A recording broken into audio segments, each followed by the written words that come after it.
morning, good afternoon, wherever, whenever, however you all are. Welcome to Clobby's Comic Shop, issue number 24. Nice to see you all here. Thank you. All right, let's look at those faces here. Brad Young, Vulcan Lives, Stephen M. Kellell, D. Bud Martin with a huge Jonathan Conroy. How's it going, Jonathan Conroy? Nice to see you here. And of course, we are on Rumble as well. I will post the link in the chat so you guys see. Hey, look, we have options. So you could dual stream it right over there too, because well, there's a little bit more freedom there, and Rumble Rants more the money for those who want to send the numbers and all that stuff. What's up, Steve Mitch? I'm nice to see you here. So yeah, pretty big comic news week. Some oldies, well, not too oldies, but we'll say semi oldies coming back, and some great indies were finally read, and I can't wait to talk about them. The guys will be here and they're here, but for now, you're stuck with me. You're stuck with me. So I'm just gonna say, first off, I finally got into reading Dracula Book 1, The Impaler from Matt Wagner and Kelly Jones. It was awesome. Matt Wagner tells a solid Dracula story that is basically Dracula kind of like coming into his own type of story. Reads well on its own. It is basically a story that is ultimately having a story that is a complete tale while still being a story that also sets up something for a larger picture.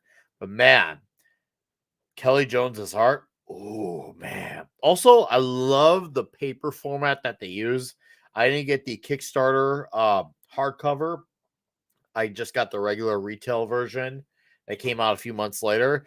But so I don't know what's like in the hardcover version from Kickstarter, but in the retail version, the way the paper is, it kind of looks like old paper from like an old story. I just kind of noticed like the color on paper. I was like, oh, that's really cool. I like that touch or the paper looks. And also when you like put like your cell phone camera, if you want to like take a picture of your trade of that, it's not really a trade, it's a complete story, but it doesn't shine any light on the comic, which is cool too. Another little thing.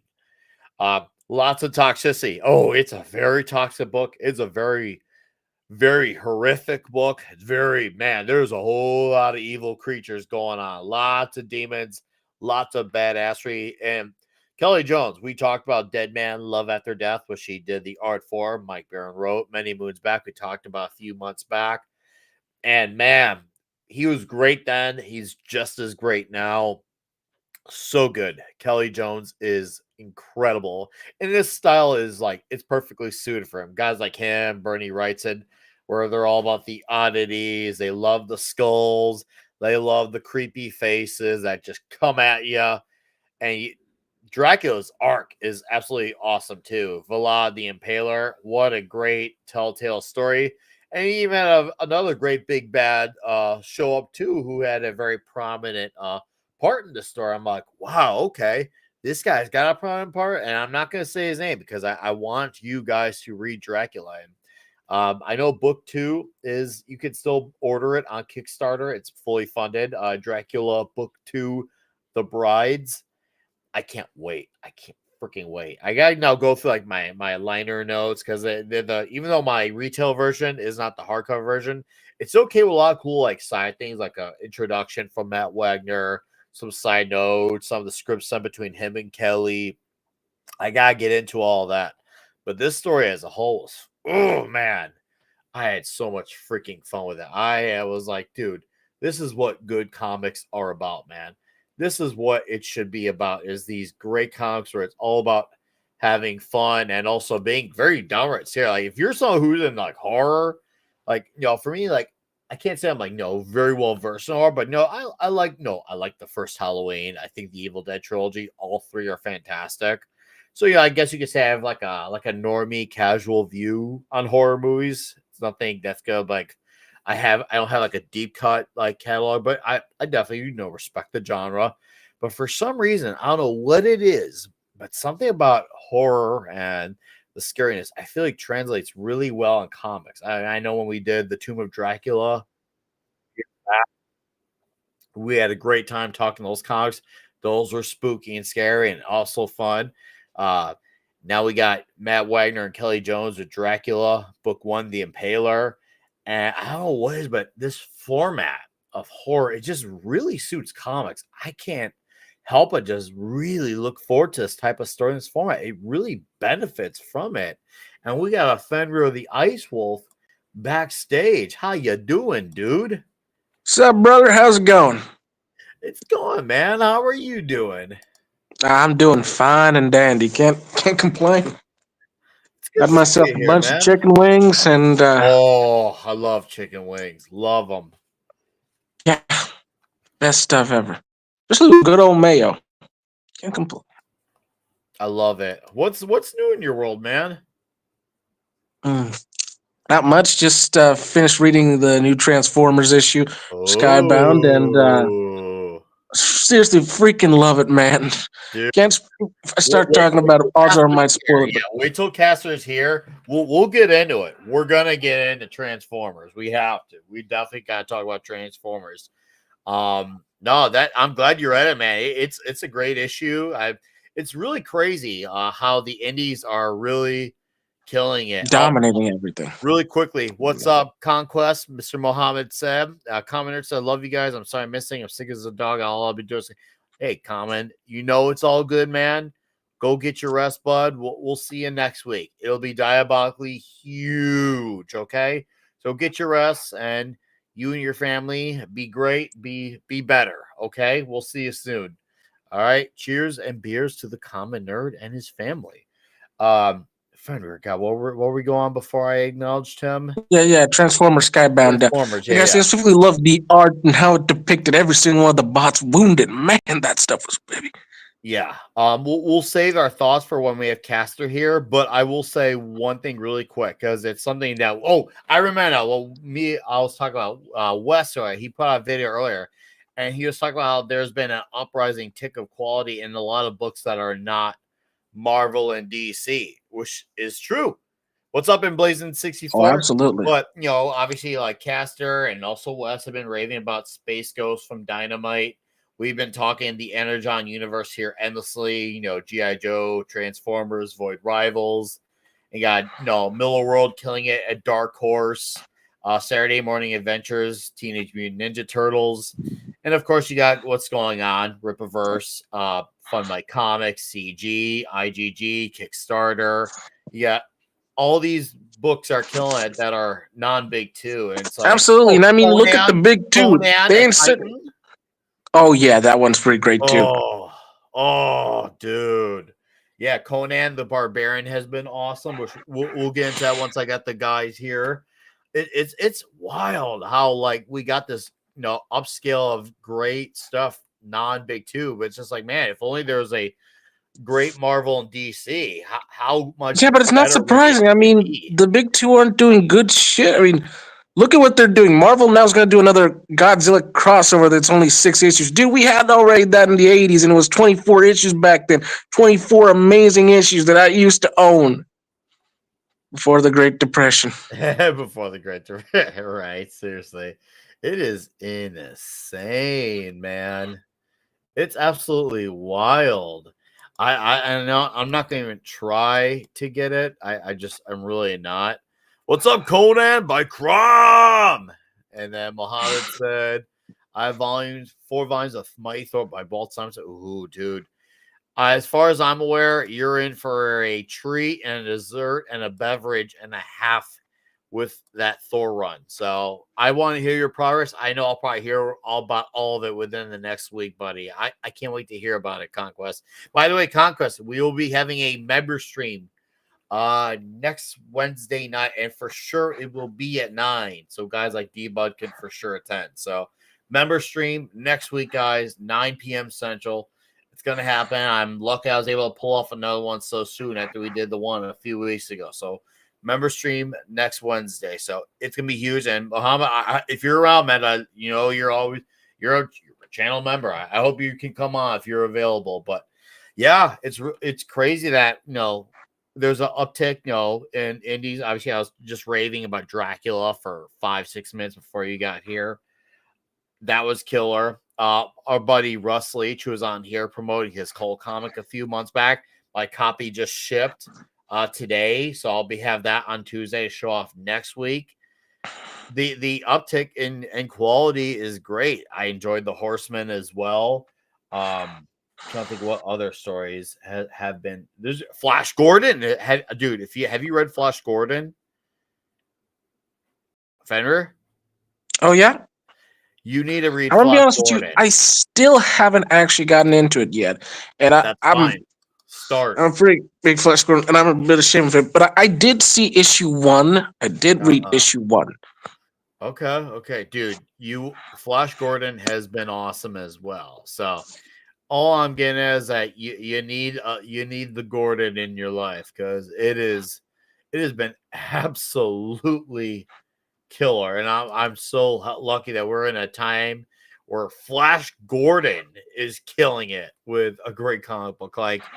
And Will Conrad's art is absolutely great in it. Like, seriously, it's so damn good. He's, for some of you chat, in case you remember, he's the artist on Mike Barron's Gooding the Polymath as well, from Rippaverse as well. So he's going to be doing double duty. So I'm like, that's a whole lot of duty. And man, that is major duty. But hey, you had I had to Duty. capitalize on duty. I mean, that's especially anytime you watch let's just say The Lord of the Rings, because I don't think it's actually said, but just for conversation's sake, a sworn duty to protect you. Something along that. Not movies that involve knights and dudes and in armor. They like to say our sworn duty. I'm just like, he said duty. If only Beavis and Butthead were there on the background. Oh, hey, Beavis, look, he just said duty. Duty. Shut up.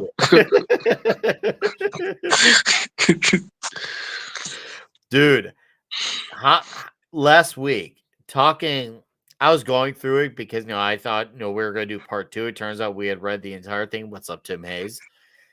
Doctor Strange. I still saw a lot of other extra side stories there. I mean, we could talk about those. We could talk a little bit about, but I know there's nothing too significant because I read one issue. I read the Doctor Strange issue, where you could kind of see where Doom hints at the idea of, oh man, wouldn't it be cool if I got to learn about magic? Hold up, I don't want to be, like second to Strange. I can't be that guy. I'm Doctor Doom. I always gotta be number one in my own mind. But he's like, but it would be cool to have those powers. That's probably the only thing. I guess you could say it's kind of like a loose connection, and maybe you could say, even though it's both Roger Stern, it's not anything that I guess you would call a tie-in. But it definitely gives you an idea of where the mindset of Doom comes from. And I do like how that one individual issue, which has great art from Kevin Nolan, by the way. Kevin Nolan's so good. Continuity playouts. They're talking about stuff from much earlier issues of that run to where they are currently at that point. This was, I think, issue 57 or 58. I'm gonna dig it out, and we're gonna look at some sweet Kevin Nolan art. Oh, we got an Ironcaster in the back door too. Let's let him in. We can finally talk about Transformers. Come on, dude. Soon. We gotta do a quick thing here, but how's it going, Caster? Man, I can't hold it. I reveal at the end. Guys, gotta speak about it. You sound like you got a poo. I know. Fenders, it's okay. Sometimes you just gotta let these things out. No.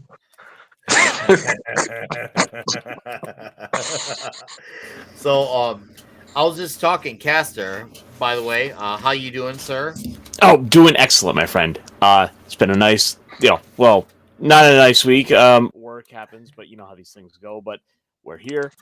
Sadly, this week I only got a chance to read one comic, and that was Transformers. But that's fair. We're doing good. Okay. Really quickly, I was talking about how I was going through a lot of the issues from that were in the actual story of Doctor Strange and Doctor Doom Triumphant Torment. I only read one just out of curiosity. I'm like, I'll read the Strange one. That one seems to make sense. And it worked out too, because you had the same writer, Roger Stern, but you also had art from Kevin Nolan. I'm like, oh, Kevin, I love Kevin Nolan. Let's freaking go. I'm in. Like, Kevin Nolan, say no more. And what's up, Joe Dog? I see you there. I'm look at this here. I'm like, okay, you got great killer art, and I like this idea of Strange needing to maintain his mystery and his whole lifestyle. Can't get all out there in the best. Wish good luck in the internet age, but for its time, obviously, it's a wonderful idea. But for me, what was really cool about it was, even though it's not really something I would say considers like a tie-in to Triumphant Torment, you just get one page where Doctor Doom, I was just saying before he got here, Doom's like, I can't be second to Strange, but man, wouldn't it be cool to have his powers? Because at this point, it looks like Clea had left Strange. She's no longer a disciple. And everyone's like, I need to be the replacement. Doom's just like, it should be me. But come on, I can't be second fiddle. I thought that was at least amusing, even though it's not something I feel like would be an essential read in order to understand Triumphant Torment. But for what it was still very fun and entertaining. Yeah. So my understanding is this would have come out like shortly after, I think. This was 83. This issue. Okay. Okay. So this quite a few years before Triumphant Torment. Quite a few years. This was from the second volume of Doctor Strange ever. It was called Doctor Strange, Master of the Mystic Arts. That was the second volume of it. I think it went like 80 or 81 issues, and this is issue 57.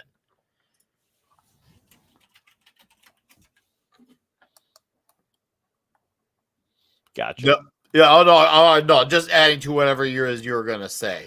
Oh, so I was gonna kind of comment on. Actually, I think this run might have actually been taken right around the time where Doctor Strange was like kind of faking his death.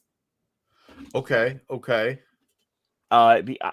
Events out of, I believe, either Secret Wars or Inferno had resulted in Doctor Strange having to fake his death, and in very much up.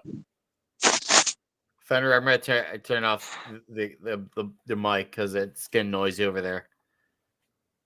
Thank you. All right, carry on, Caster.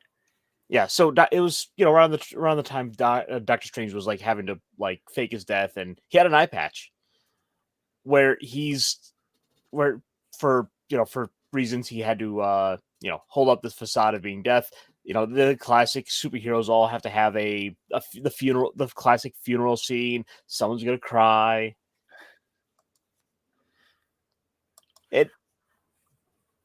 It was.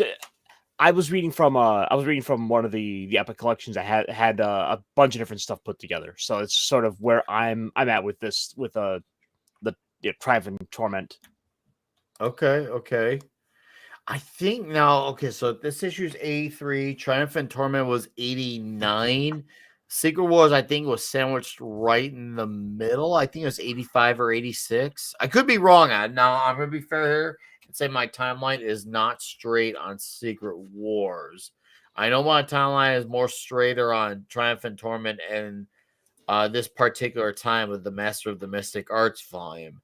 But maybe you're right, man. I could definitely see that. That definitely seems like that would line up. That's for sure. But overall, I would call it a definitive Strange issue, but it's a fun, solid issue that completes a job of what happens in the story, while still also unfolding something that clearly happened in previous issues and goes into other issues. So it's a story that is self-contained while still being part of the Marvel universe, which there are still a lot of strengths in. And once again, I really love Kevin Nolan's art in this one. Oh yeah, the art is solid. Yeah, art was solid, and I liked what Strange had to do to get people to basically go away now when it comes to, I don't got time for you all learning my magic. He basically had to be the critical drinker, but with magic. And we got dudes here. We got two more dudes here. Whoa, there we go. What's up, Pablo? Howdy ho! Hey, sorry I'm late. It You're good, has man. been a day. Mr. Hanky, the Mexican poop. How is he doing? Oh, dude, the day was poop. Yesterday, one of my dogs decided to get entangled with the cord of my Xbox controller. So he went running, and the controller flew to space, then fell to the ground, and the cord and the USB port on the controller absolutely destroyed. So, Oh, yeah, that was Oosh, been there, dude. Oh, that's something that, yeah, it's gonna be a shitty time. But I think with batteries is still working, so I will find a solution, and it is what it is at this point. But also, there's good news. Randomly today, I was kind of worried, to be honest. This year we were having just cook ramen for Christmas because the situation is like that.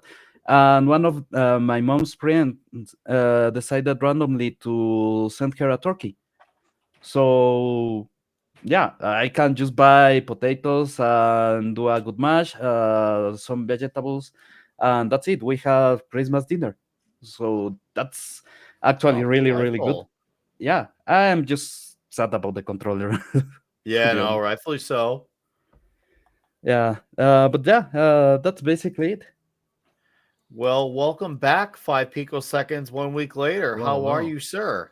I'm good. I was just baking a pie for a Christmas party tomorrow. Chicken Ooh, what pot kind of pie pie? or apple pie? Neither. Pumpkin. Nice. Ah, Oh, yeah, my man. Tell me know with the pumpkin pie. I never had a pumpkin pie in my whole life. Dude, I You have need it. made pumpkin pie with pumpkins that I have grown on my backyard. Actually, it took less than a quarter of a pumpkin that I grew in my Someone's got backyard like because the thing was, ventilation going off. Hold on. Yeah, that's Casper, I think. Someone's got like a machine going on. I can't tell if it's Yeah, like a yeah. long. We see there it. you go. Oh, okay. Amy, Dude, We're good. We're uh, good. We're good. I All think right. It it just stopped. was I don't know what. 2020 when I grew a pumpkin. The thing was the size of my torso and a Yeah. bit of my belly. It was ginormous. So I made pumpkin pie out of it because, goddamn, it was worth it. That's like one of my goals in life. Just having a proper garden. Oh Quite man, helpful. if my back was working like it should, goddamn the age, I will still be growing things happily. I'm actually growing tomatoes. The plants are still just Ooh, tiny, but uh, tomatoes. Go at, on. at one time I was plowing the land and I was growing my own vegetables, You're a and land it was plower. worth it. crazy. We You're a dirty dog. the okay. No, but growing your own stuff is incredible. The taste of something that you just pluck out of the It's ground different. or It's something way that you different. just, yeah.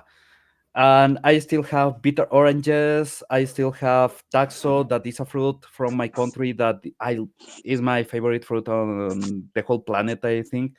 And yeah, we are growing tomatoes here, so Ooh. yeah. You're made the globalists mad. They don't want you growing your own food, Pablo, but keep I making don't them want to. mad. I love Yeah, it. I love it. dude. One day, if my back muscles get really strong, I will be back into working the land. And Ooh. uh, Hell yeah. by the way, if one day they legalize it here in my country, that was other thing that I grew, and I Mhm. grew almost legally. It was a gray zone that I had. I'm no longer growing because it's no longer a gray zone. Thank you, assholes. But legalized pumpkins. yeah, exactly. My plants were absolutely gigantic to the point that my own variety was called Godzilla because it will just grow Godzilla size. Don't you mean And Gozira? Go, dude, go, it Godzilla. was I great. had to get into the Blue Oyster Cult. Oh, look, it's a Crucible the Rainbow Knight. How are you, sir? Thank you for being here. Joe Dog. I can't remember if you were here or not here, but I'm just gonna let you know, dude. Last week we talked Doctor Strange and Doctor Doom Triumph and Torment, and we had an incredible time talking about it. Yes. Seriously, it's basically a 10 out of 10 comment. It is the cream on the crop. And I ain't gonna recommend the comical, yo. You better read it. Oh, it's my guy Bruce Lombardo too. He says, "Oh, the candy corn," and I couldn't agree with him anymore. I can just say about that, Doom needs not your approbation, but Oh, he's glad he got it. Doctor. Bruce, good to see you, man. I still missed you from Toxic Tuesday, dude. I was just talking about you to the guys last week. So we hope that you're well, man. We hope that you are well. By the way, we're talking Bad Santa next week. So if there's a replay to catch, that's gonna be the replay to catch. I mean, good old Billy Bob Thornton on 11. You won't go wrong there. Man, So. for Christmas, I have been going back to South Park episodes for Christmas. Ooh, Christmas nice. special. Yeah. Woodland Critters, gotta be one of the best of all time. I'm still about God, what was it? The cream freeze run where Rainy Marsh gets really obsessed with cooking. La la la la la. Cream freeze. Cafeteria freeze. Yeah, but till this day, nothing beats Cream freeze. the Imagination Land trilogy. It is just perfect from beginning to end. Oh, dude, it's so good. It's so good. All right.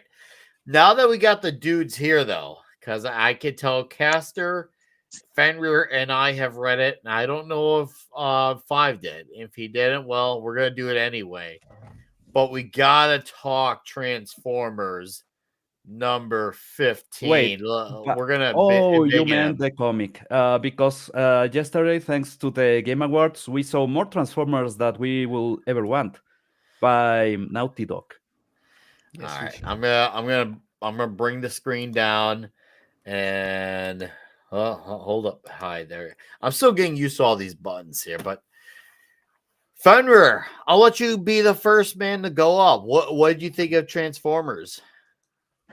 First of all, I'm going with the simple things. The art was amazing, specifically in Jorge its Corona's aura of killing this form of horror of destruction, like this world of absolute red, as if of the chaos. You ever seen those post-apocalyptic movies?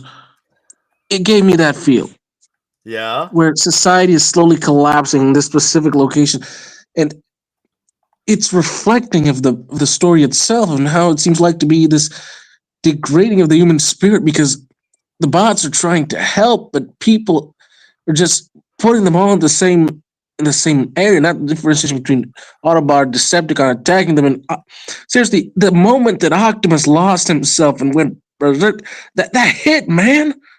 Felt that. Straight up, dude. Straight up. It was a really powerful issue. I'm glad Jorge Corona is back. It's clear that the story that was 2 issues with Jason Howard was a fill-in to have Jorge do. Hell, bro, even the stuff with Cliff Jumper. I mean, we're all expecting for him to die at some point, but man, his story's going pretty well. Especially when it gets back to Cybertron, watching the life, that knife, god damn it, that was perfect. Yeah, no, dude, it was freaking Got awesome. no words, man. It's so freaking perfect. The ending, a great ending too. It was a really the whole ending. thing. And I was just expecting for Devastator and all just alone, but goddamn, freaking yes. It's freaking nuts. It looked great. Seeing this Bruticus, even though I have no knowledge of that character, I could tell this is gonna be a big like, oh hell yeah type of moment going on with this. I was pumped. I was feeling the adrenaline from it. I was all in and ready. And now we're seeing Starscream back in the picture. Obviously, now we see a little bit of what was going on, that side story now folding into present day. Yeah, dude, Transformers still has the momentum, and we're talking almost now. We're 3 months away from a year and a half of this book. 3 months. Yeah, it's gonna be a dark day when Dan is on this book because the quality is absolutely maintaining. Anything else you want to add to it before I shift to the caster? I guess not. All right. Well, to Nah, the I'm good. I'm good. Okay. Although next issue. International delay, man. No, not personal delay. I was kind of busy doing something on the other side. Look, the point is, next issue, I hope it's all nothing more than complete wrestling brawl, man. Because this just an all-time brawl. Screw dialogue. I am perfect with just watching them beat the shit out of each other for every single page. I have a feeling we're going to get some real shit shows coming up. Just absolute devastation. Like, remember when you were a kid and you had the G1 action figures right in your hands, you just want to pounce them against one another, that kind of stuff. Just want that. Oh, it's going to come. And I'll be happy with that. Awesome. Well, Caster, the floor is yours, sir. How do I sound? Do I have that background noise? No, you're good, man. You're on full on mic settings and everything. Okay. Do it. I guess to kind of lay things down a little bit for people, for anyone who might not have read this, to kind of bring them into the fold for what's going on.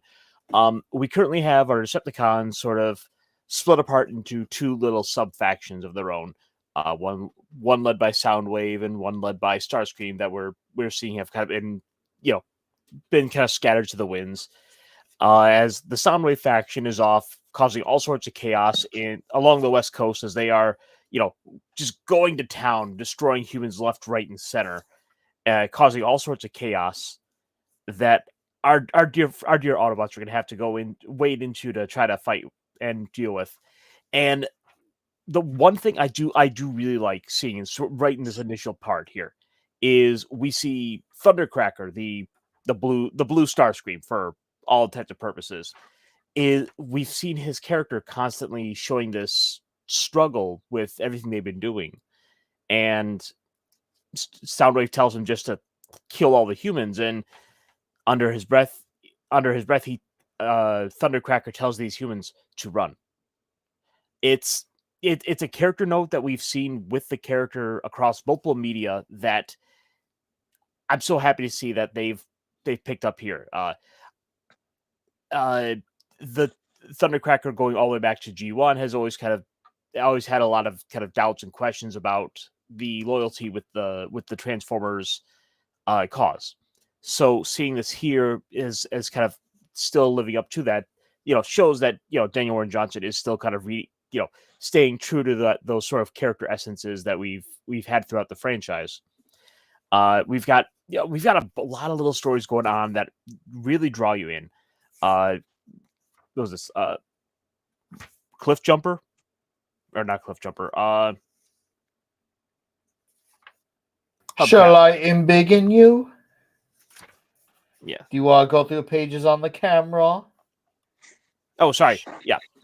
I like the inclusion of Beachcomber there in the book to act as this still moral, like, good angel on Optimus's shoulder to kind of remind him that, and kind of keep pulling him away from going down this dark path, to keep fighting, that there is always another way. And I think Beachcomber, by the way, bro. I just want to add that in. Beachcomber is my guy. Beachcomber is the type of guy. It's like, I know you're a robot, but I still want to find a way to have pizza with you. Right. Yeah, he doesn't want to fight. Like, he doesn't have a weapon. He's just all about, like, I just want to chill out and kind of enjoy the sights. Yeah, you're right. He is that kind of beach that beach bro mindset. Totally, man. He's got like Android pizza at Transformers Pizzeria, man. And some of that good old Allspark weed from the dark sides of chaos. Yeah. Right. But Beachcomber is great, dude. Seriously, I really like that character. I like what he's bringing to the story. He's juggling a lot of characters, but there's not a character that I'm like, okay, this feels wasted. It's like, even the characters that aren't fully developed, you can tell they are going somewhere. So every character feels like they have their place in the story, which is a pretty big cast too. This is not exactly a light book. And that's always one of the challenges with these big casts like this, especially when you look to something like GI Joe as well, Oh yeah. where you have so many characters that are there that have their own personalities that you want to always kind of keep coming true when they're on screen. And so there's always that challenge in seeing that come through. So you're getting to see just these little moments that kind of remind you, like, who is this character? And Beachcomber is who he is. And in fact, yeah, as the book keeps jumping around, you're seeing us jump to some of the other characters that are also in here. Like we see Cliffjumper kind of wind up back on Cybertron. Yeah. Where we as the audience as well are also being met with a couple of the Autobots we thought were dead, like Warpath. Yep. Warpath. We finally get to see Blur back in action. Man, the Autobots on goddamn, I forgot the name of the planet. Cybertron. On Cybertron, they are absolutely savage.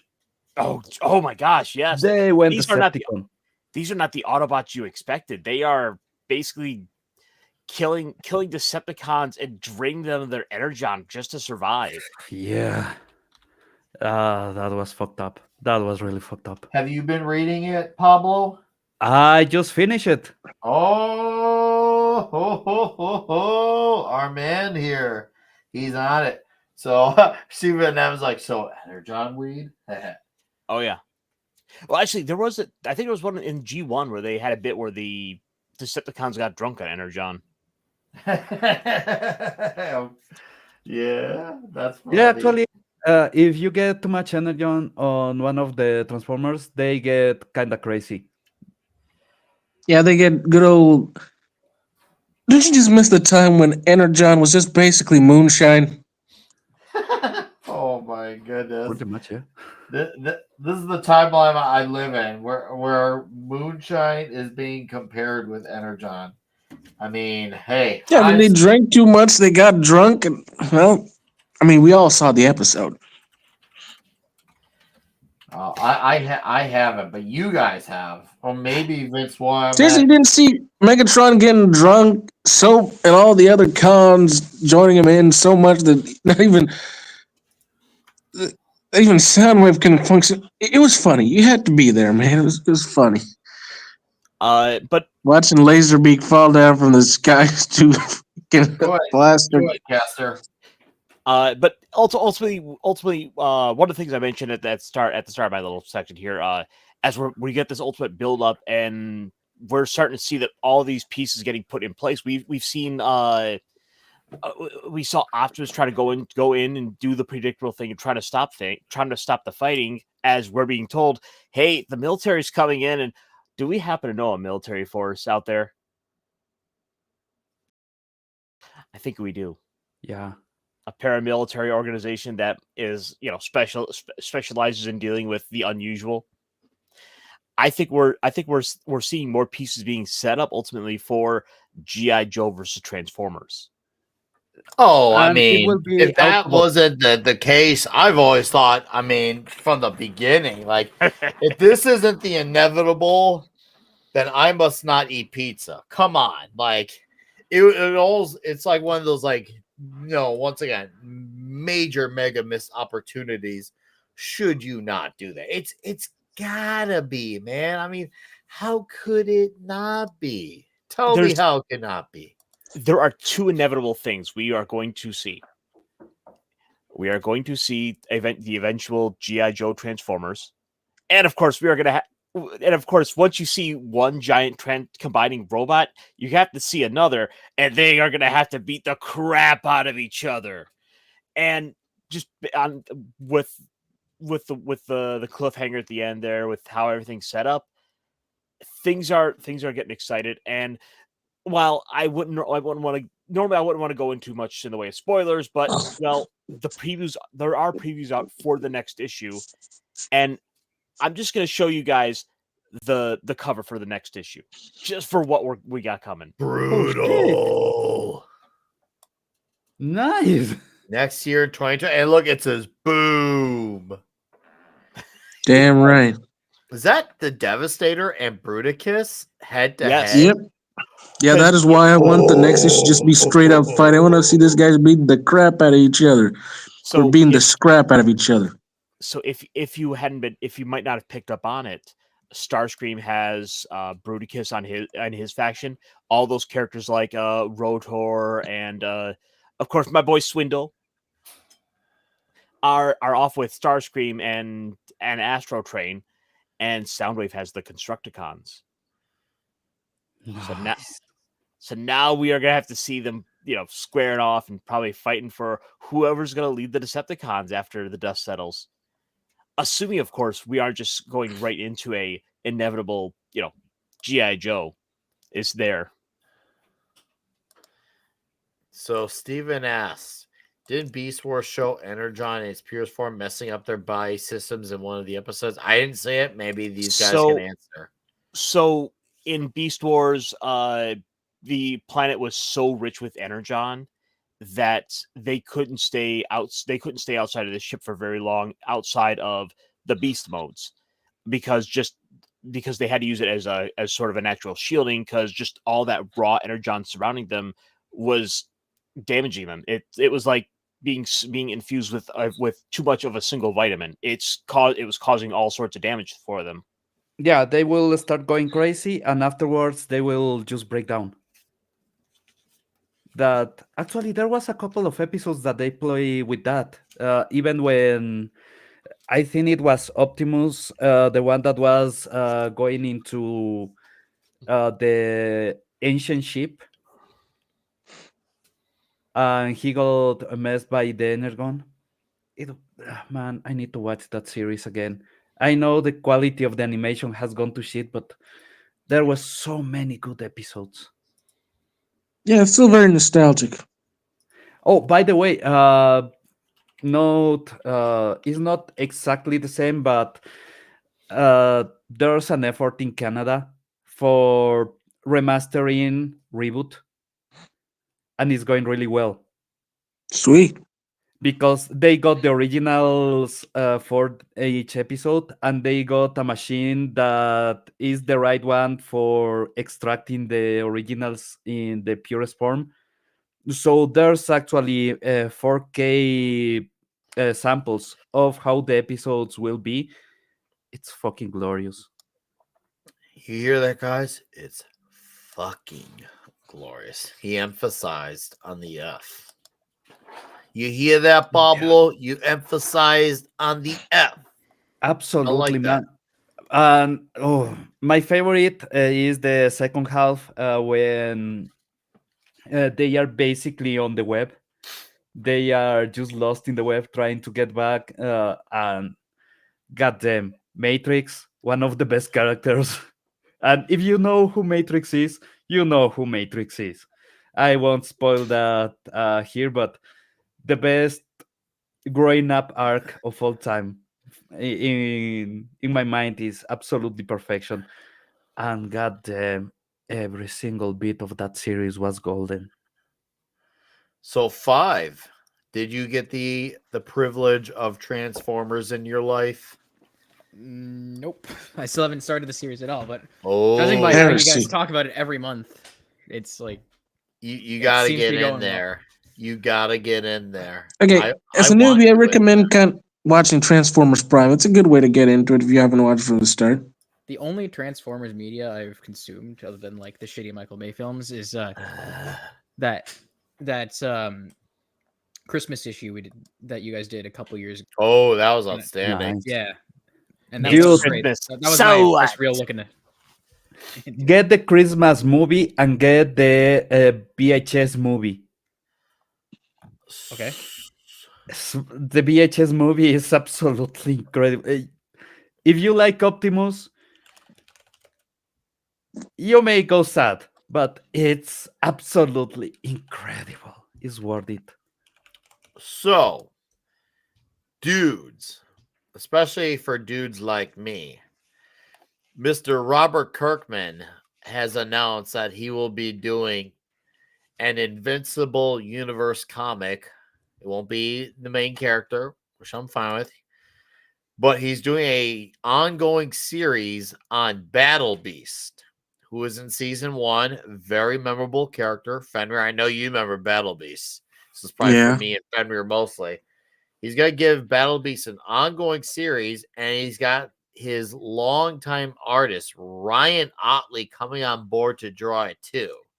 So you got a great character, ongoing series with an artist that we know and love from the main Invincible book doing the book. And Ryan Otley knows how to draw action, he knows how to draw violence, and his books are very bright too, which is something I like. So we are going to get a Battle Beast series. I'm going to big in here. Dudes. Yeah, from what we got, the promotional art that was shown, it looks like it's gonna be pretty really good. From the beginning of his origins to when to you know Yes, the death. Yeah. I'm actually looking forward to this, Fenrir.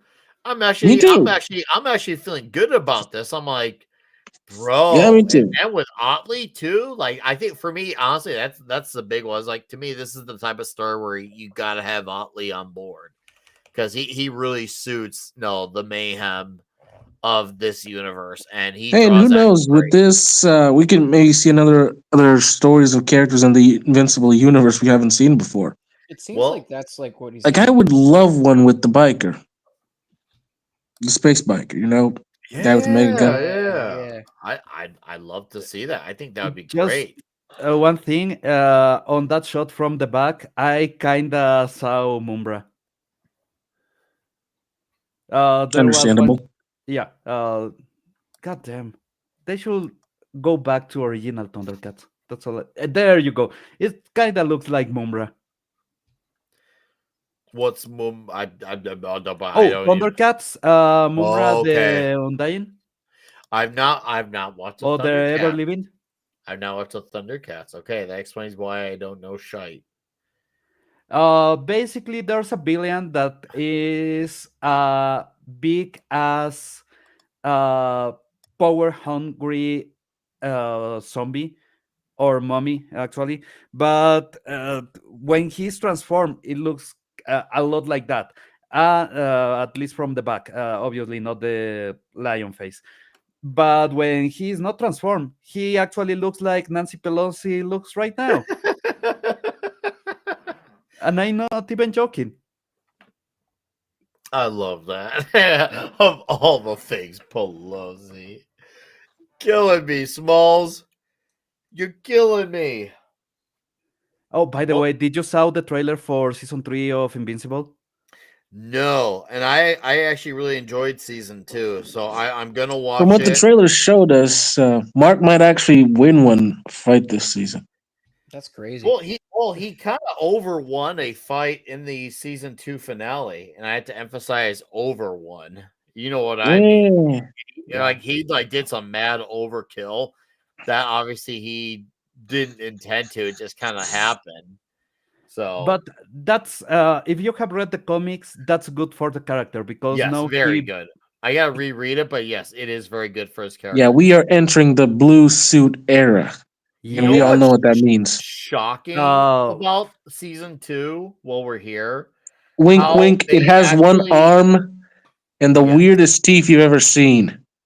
they actually did not make Amber a bad character in season 2. well, she was And she was the basically, epitome of awful in season 1. yeah, but she was at the end of her arc. She was going out, so it's understandable that they wanted to have a good moment with the character. I'm But glad no, that we they are. did because that was my big concern going into season 2. Yeah. And she ended up being a lot better in this. So I don't know what happened over at Amazon and Skybound. Whatever they did to straighten that character out, I'm glad they did because yeah, that was that was to me the biggest red flag. It seems like that was a universal complaint about it. Yeah, but now they are going into the Atomic era, and I'm really glad. There's a couple of things that I don't like about the Atomic era, but she is the better half of. Oh, I agree. Yeah. Well, that one-off episode that they did in between season 1 and 2, did you catch that one-off episode that Oh was yeah, yeah, in yeah, between yeah. It's seasons? really The nice. That I Atomy was, like that one a episode. lot. It was yeah, great. it's excellent. It's based off a 2-issue miniseries, which I'm Yep. thinking when maybe what we'll do is when season 3 pops up, maybe we'll talk about those 2 issues. It'd be cool to talk some Invincible comics, especially that miniseries, because they not only take like a lot of great scenes from that book, but they take even some of the actual dialogue from that Yep. miniseries. It was awesome that they went all in on committing to that 2-issue miniseries on Adam Eve. It's a great story. I love it, and I would love to revisit it. I God, I love that 2-issue series. And that was a cool thing that Invincible did when it was an ongoing comic book. It had other ongoing books and limited series going on, and then of course Invincible was the main book. So I'm happy that we're getting a little bit of a somewhat return to Like this what Spawn universe. did, only good. Yes, this is gonna be so much fun. I'm feeling good. I'm feeling bright and optimistic Da na na about na na na. it. I feel good. Na na na na na na.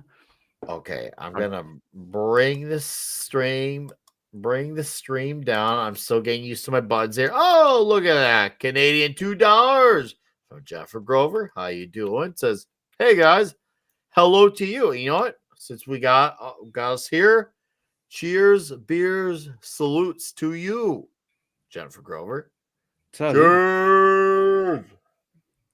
There's no Canada like French Canada. It's true, actually. If you've ever been, you know it's completely different. Wow, I've had a pretty good month on YouTube financially for a guy who's Nice. a small channel. I just like my numbers popped up. I'm like, oh, bro, like I'm a small fry, and when I actually had decent numbers, I'm like, how is that happening? Y'all are crazy. Thank you. Someone's about to buy Zatanna number 14. What? Oh You're gonna no, drop- there's a you're Doom gonna that drop- he needs to buy. There's a what's his really grail? good What's his Doom grail? figure. Oh, right, the Doom figure. Oh, do. What's going on here? Oh, hey, we got another one. Another Canadian too for Jeffrey says, cheers, everybody. Axel. Hey, my guy, Daisy. Daisy, we got to get you on here in the next few weeks, man. You are overdue, bud. You are super overdue. Nick and us is not small fight. He's huge. Talking about super, dude. You Talking guys about are super, coming. dude. I got really sad about the news that the voice actor for Frankie is going out. Yeah, I He saw don't that. like the character anymore, so he's I'm leaving. pretty sure he's just like old and sick and Which Yeah, character? but he got actually interviewed, and he said that the Frankie that they have now is not the Frankie that he loved. And yeah, it's time for him to pass the baton. But it's really sad, man, because his super was the best super of all. I have no idea what was just said, but I Oh, believe it's you. One Piece. There's a Okay, main character character called I One Piece. haven't gone that far. I'll get there in 20 years, though. Trust me. Mm, Oh, Water you 7. should probably do it as fast as you can because this is probably going to keep on going until we're all old and gray. Well, no one that seems to be an actual fan seems to be complaining about that. So I guess you could say as long as it works out, I guess it's okay. As I long guess. as Oda can handle it, and he can. And as still long as he alive. doesn't kill Yeah. himself writing so much. Well, That's the he worry. can keep a story going, but the ultimate question is, can he stick the landing? Can he land it? And Mm. That's Uh, valid. I have a theory because of a lot of things that has happened, even in the movies where he has help on the script and everything. Uh-huh. That it won't be Luffy the one getting the One Piece or finding the One Piece. It actually will be Buggy the clown, and it will be just a big old joke. Buggy Because is the the future king island, of pirates, as we know. So yeah, the island. Yeah, Oda is seems to have natural. this weird love for Buggy. No, if you haven't noticed, everything is a joke on One Piece, and that's not by accident. That's by design. The name Yeah, of but the dude, island that is could Laughter. honestly piss off a lot of people into dangerous levels. I mean, No, this has been around longer than people have been alive. people are prepared for the One Piece to be the power of friendship or some shit like that. But Maybe it's the power of many. oh no, Don't but you dare, dude. actually, people are My money's still Uh, on a final monolith that proves the actual history of the world. yeah. Basically, that's one of the big theories that one of the things that they will find on Laftel will be the final poneglyph. But uh, there's at least if you have seen One Piece Gold, the one that finds the compass to go to Laftel is buggy, but it gets destroyed. And every single time that happens something really important about the One Piece, is Buggy the one that is first in the mix. And then the Straw Hats get there, and then everybody gets there. But the joke is that Buggy is always the one in the middle of everything good happening. He is just an asshole and he stumbles into it. So most likely he will stumble into the One Piece. Luffy will be one of the first to get into Laftel, into the island, but Buggy is the one that will find the One Piece, and it will be absolutely meaningless because it will not be important. The important part will be the weapon to defeat Imu. But yeah, that's deep lore. So I will stop there. Yeah, I was about to say something that was gonna. Yeah. Yeah, okay. Yeah, man. Catch All up, right. goddammit. So we can Seriously talk though, about if this. the One Piece turns out to be the freaking power of friendship, I'm gonna be pissed. No, it's Oh, It will be the best already been joke. stated. It's not the power of friendship. Uh, if you haven't noticed, one of the most important things on the series is how the enemies laugh, how the heroes laugh, and everything Hmm. about Laftel is joke related. So if you see, for example, Gecko Moria's laugh, I forget the name of the chick that was with Gecko Moria, the one that Perona? laughed like a turkey. Yeah, Perona. Perona. Yeah. The ghost chick. Those love are absolutely incredible, right? But also you have Big Mom, you have Kaido. Kaido's love is absolutely incredible. The only ones that doesn't really laugh are part of the government. But all the pirates, everybody that lives freely, mhm. including even Luffy's grandfather, he laughs. He's one of the few people on the government that laughs. And here's the thing: he is a rogue one. He never follows orders. He goes against the desires of the government all the time. So obviously, his laugh is really important because he's defiant. The ones that don't want laughter in the world are in the government.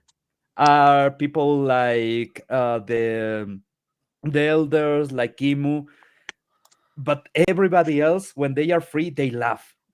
And remember, Luffy, what's the most important part of his final transformation? He starts laughing. He laughed.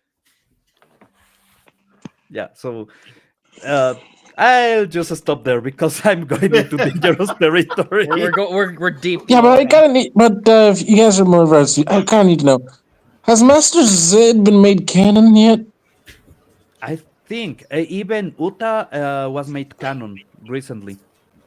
Well, guys, for all the laugh talk we've had, like they're all great characters who do laugh, but you know who doesn't laugh?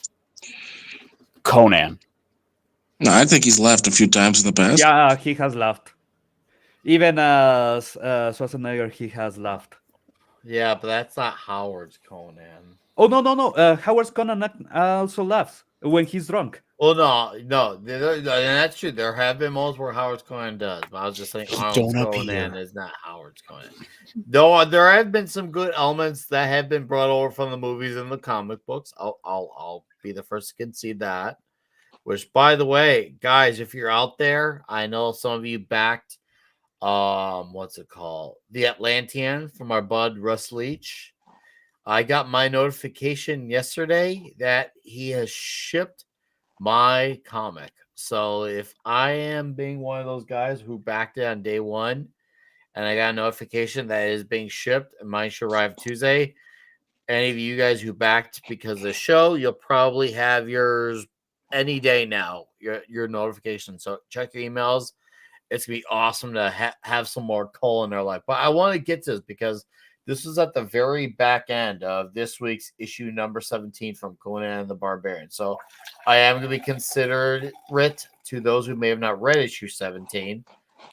However, there's this action figure coming out based off the Battle of the Blackstone story. And it looks great in detail. I only have one minor concern. Outside of that, though, it looks like a figure I might want to seek out. My only concern is it looks like it's NECA. Other than that, it looks great. Yeah, Oh, that's gonna be the big killer for it. If it's Yeah. NECA, then it's a no start. Yeah. NECA's If it's articulations not are good. NECA, then I will 95% chance be buying this. Right now, that is literally the deciding verdict. Is this NECA? Because if this ends up being NECA, I'm not gonna be thrilled because yeah. It says coming in 2025 based on the art of Roberto De La Torre, which I love. It did some great cover work for this issue, and I would hate any day. Also, this week's number 17. I would just hate for this to be NECA, especially I want to be able to pose it, be all awesome badass, only for it to get ruined because NECA. There's a couple of figures that I want from NECA. One is the Phantom. They had it was 2022, I believe, that they have a run of the Phantom figures that are gorgeous. I know it's not really possible because of the articulations, because NECA is stupid and use terrible materials for the articulations. That happened with one of my xenomorphs that I had to basically reconstruct the articulation to be able to pose it because it came broken in the box. But that is one, the Phantom is one, and the other is the Queen Xenomorph. It's gorgeous. I had a NECA xenomorph break trying to get it out of the packaging. Yeah, that happens a lot. As I said, the materials that they use for the articulations are absolutely terrible. Even for the body of the figures, normally they use this kind of softer plastic that is not that good, but the molds are absolutely incredible. So there's a couple of figures that I wouldn't pose. I will just have them. The Phantom and the Queen Xenomorph are the two that I will just buy. Okay. Obviously, Sweet. risking the figures breaking because it's NECA. It's NECA. So. Steven. If it's NECA, it'll fall apart if you look at it wrong. Yep. We'll have Mike from Retro Blasting do the review on this figure, and you know he will. If it's NECA, he will, just because we all know he's got a very well documented history with NECA, and he will not be afraid to put them on blast at all if this happens. So let's freaking go. I am in for that. Should that be the case? That's the only thing about it that would be entertaining. That's it. Come on. You know you want Mike from Retro Blasting to say something. You know you do. Even you won't admit it, but you love it. You love that attention that he gives. But yeah, we want him to do the reviews to find out if this figure is the best in life. Will this figure make me crush my enemies? See the lamentation of their women? The lamentation of the women. You know, if you actually take that out of the Conan movie, that line, you could have sworn that was something Arnold would have said in real life. It's kind of like a part Conan line, part Arnold line. Yeah. Especially with the way it's spoken. And hear the lamentation of the women. Like, it reminds me of when he was going off on his rant in The Running Man. I'll crush you and I take your goddamn spine. In The Running Man. Perfect. Just absolute poetry. In these parts, we call dialogue like that poetry. You keep your poetry at home, but over here, stuff from Chuck Norris is the true gospel of poetry. Just saying. But yeah, let's hope this is good. Battle of Blackstone, by the way, ended strongly. 5. Did you read Battle of Blackstone number 4? I read it last week. I was prepared. Oh yeah. Okay. In case Caster hasn't read it yet, can you talk about non-spoilery? Um, No, yeah. you're honestly you're fine. Just let's just assume that like Conan kills someone with a sword. 50-50? It's a kind of. It's more of a Brissa issue, to be honest. But a good one. Yeah, but a good Brissa's a good character. That's There's also a really great arc for Solomon Kane in the issue too. That's the thing. Solomon Kane's like it's like the a main the B character, I guess. yeah. It's definitely the two definitely are definitely more prominent in this 4th issue. That's for sure. Yeah, And the biggest problem with this series is that it's called Conan Battle of the Black Stone. Honestly, because they not wanted really. to market it to get a hold of the Roberty to get Yeah. people to buy because Conan, but really it's about the other characters. Which is It's probably the fine. only time the bait and switch is fine because the story is good and it's likable. In this case, I actually would have preferred like a lot of the other characters to get more action too. Like, fuck, what's the French girl's name again? It's just an A, right? Oh, Dark Agnes. Agnes, thank you. Yeah, she kind of really doesn't do anything here. No, honestly, Brissa made a lot more sense, and that's unfortunate because I liked what I saw of Dark Agnes in Savage Sword, and then also it didn't really amount. She was really great in Savage Sword. Yeah, didn't really amount to it. Now you want to know what did intrigue me? John Conrad and John. I was about to say John Conrad Dude. is like the third main character of the book. I want to know more about those two guys. That what's going on there with those two? There needs to be like a mini series because obviously they're not the type of characters who can pull off an ongoing because they don't have the following for it. But I think a good 3-4 issue mini series would be really awesome. I actually read the stories they were in October, like the actual Robert E. Howard stories, and they're great. It's like actually tying into Lovecraft's Cthulhu mythos and everything. Oh, dude! And what do you think? Should I go for the dive? It's good. There's only like 6 of them. It's really fast read. So I'd recommend it. If you like Lovecraft and you like Robert E. Howard, and like why not, right? Oh, I know, right? Why would I not want to go for it? It just sounds like a freaking delightful. And then speaking of Did Lovecraft, Fenrir fall asleep? I think I know. Never. Okay, I just heard. And then can we talk about the last frame, or no? Battle of the Black Stone. Yeah. Yes. Okay. Should we just like pull it up? Let me get it up. Yeah. Give me a moment to get it up. Okay. Yeah, that happens with age. Normally, when you're young, it just gets up. It just instantly. springs into the action. Yeah. Actually, while you're pulling that up, I'm probably gonna go ahead and bounce. I'm starting to really not feel that well.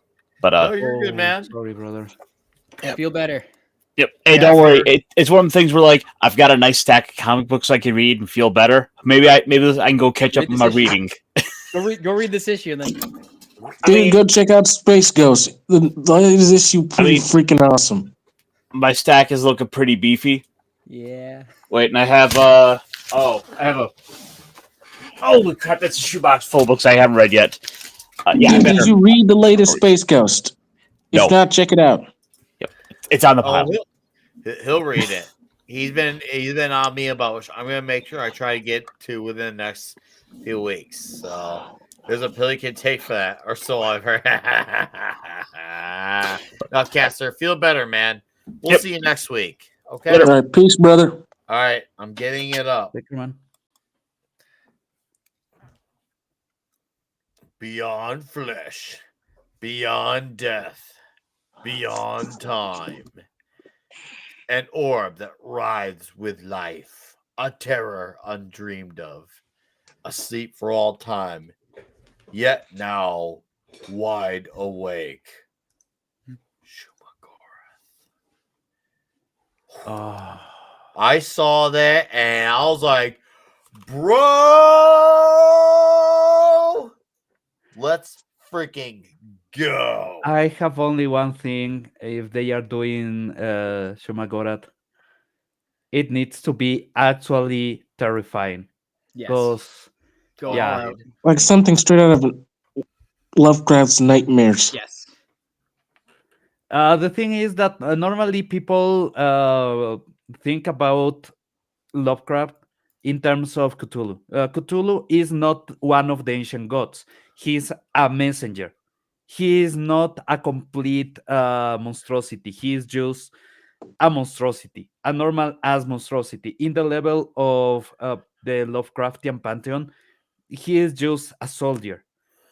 When you get to the actual gods, there's no way that you can understand them because you look at them and you see at the same time something natural, something You basically go that, mad instantly. yeah, Exactly, absolute insanity.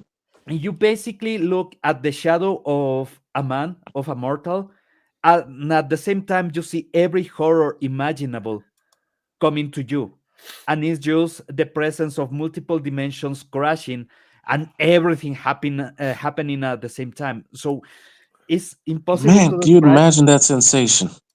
Exactly, that's the point of Lovecraft. You cannot even imagine what, but you feel it. You feel it on the skin. You feel it. You can no longer breathe. You can no longer see really. Your mind just starts to run in every direction out of absolute terror. It's not just tentacles, as people Exactly. like to think it is. It's If you so read much the more. Bible, in the Bible, there's a couple of angels that are kind of like that. You Mhm. know, a dozen eyes and dozen hands and dozen wings, and it's just a mass of something impossible to recognize. So basically, an LSD trip, and it's fucking terrifying. In the Bible, angels are even more extreme and even more terrifying than demons. Exactly. There's a saying that angels look like that because they want to scare the demons away. The demons look appealing because, well, evil is supposed to be appealing. Easy. Yeah. Also, it's impossible for a mortal to understand the realm of God. So that's part of it. But Lovecraft uses that, but turns it into absolute terror. And it's so fascinating. So the fact that people think the monster from Lovecraft to be just Cthulhu, that shows that they have not read. They haven't read it. They Yeah. don't understand it. Oh, god damn it, man! It's Really, really it makes me Lovecraft. wish we had a lot more Lovecraft adaptations has, talking about everything that is above Cthulhu because it always seems like it's just him, never yeah. Hey, beyond. Vulcan, have a great night and rest of your weekend, sir. Okay. I hope everything is great, man. Thank you for your time and for being here. Cheers and beers to you, sir. Cheers. I got it. I want to bring it back a little bit to Battle of the Blackstone. I do feel like they're definitely this comic, definitely this mini series opened up the doors for some of these characters to at Mhm. the very least have some other I mini series absolutely would be okay with well John Conrad and Kieran. simultaneously setting up the next big crossover, which something tells me it will not be as big of a crossover, but it'll be like I guess you could say marginally sized because it seems like this is going to be very villain emphasized. But I hope Cole is in it. Yeah, I was surprised he I wasn't here. ho- and that's what I'm thinking. I hope Cole's in it to make up for this one because you know what? if he's in this one, I feel like that would make up for Well, it 1,000 Shuddora fold. is mentioned in a call story. Like that's where he Yes. comes Yeah. from. Also, is an enemy for Doctor Strange. Yes. Yeah. And he's in Marvel vs. Capcom, which is actually probably Yep. where most people know him from. I am really excited about that. To me, that is just a thing. I was just like, okay, I'm in. Let's freaking go with this, man. I am down. I am all in. All right. This is gonna definitely be something to pay attention to. It'll probably be what ends up being also the free comic book day that comes out in May. Because I know there will be a Conan comic of original material once more. And it'll probably tie into this. If it doesn't, I'll be surprised. Not that it has to, but I'll be shocked if it doesn't. I mean, Battle of Blackstone did start off with a FCBD comic, so hey, look Conan the at that. Barbarian did Jingle too. Outlaw. How you doing, buddy? Oh, dude. Now Conan the Barbarian. Oh man, freaking! It has just been so Banger. damn good. I'm so Issue happy that 17, there was boobies everywhere. It oh, was it's great. toxic. No, I'm gonna admit I'm not sure how I feel on Danica Bryan's art yet. Yeah, it's How- it's definitely different, but like I feel Maybe- like I almost feel like that's kind of been my reaction to every first issue of each arc because it's just like very different each time. But however, I did grow to love Doug Braithwaite, especially Yeah. in the second arc. I don't know if he just got better, if I just got more accepting of it. But man, I loved his stuff in his second arc. And I'm thinking like, Danica does make up for it with toxicity. That's a fact. You gotta There's respect. definitely probably a lot more toxicity in this issue compared to the other issues. Like crap. it's a Hey, very guys, toxic comic. What's up? Kind of gonna have to go here for the moment. Oh, you gotta go. Oh no. Who's Under- the lucky lady? I was gonna ask That's who's the for me to lucky. know and to I you was to gonna ask find who's the out. lucky man, but Whoa, dude, I do not swing that way. Yeah, You- Fenrir doesn't really strikes me as somebody from California. Sorry, what? Ah. Yeah, no. California. Calling me from California would be the greatest insult in me. Come on, do it. I'm on California. All right, no, All right, for I'm real. gonna give my Fenrir. goodbyes, guys. I gotta go do the deed. So Oh, he is confirmed. He's Yeah, gonna he's do it. either having sex or he's going to the bathroom. Either way, good luck, man. yeah, thanks. All right, peace to you all, guys. You know where to find me. Stay well, brothers. I love it. So good. Take care, See you man. around. Appreciate Bye-bye, it. brother. Oh, Peace. so good.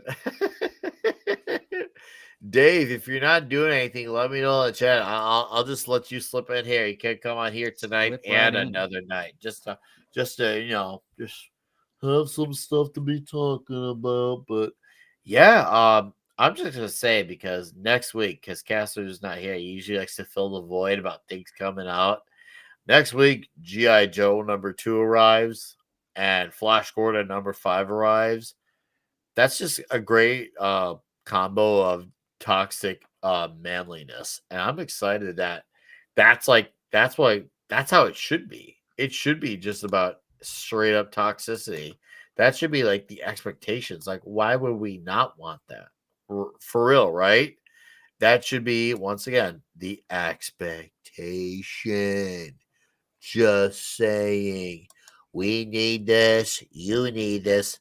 I like it. You all love it. It's the best. The best. Just saying. I'm bad numbers. Oh man, god damn it, Iron is no longer here, but I found the perfect sticker to use on my Magic the Gathering box, and I will just share it because the hell of Share it. it. Share it. Share it. I'm waiting there. I was gonna say I'm waiting for you to get it up, but you just got it up now. It's Oh, absolutely perfect for my American Control deck. I'm sure Wizards of the Coast would love that. Oh, dude, if one day I get into an official tournament using this deck, because now Wizards of the Coast have control over Commander, so at one point they will do a tournament of Commander, I will inscribe my deck as Trump's American Control. Trump's And American Control. It's the fantastic. This is the mechanic, best deck. Okay. yeah, dude.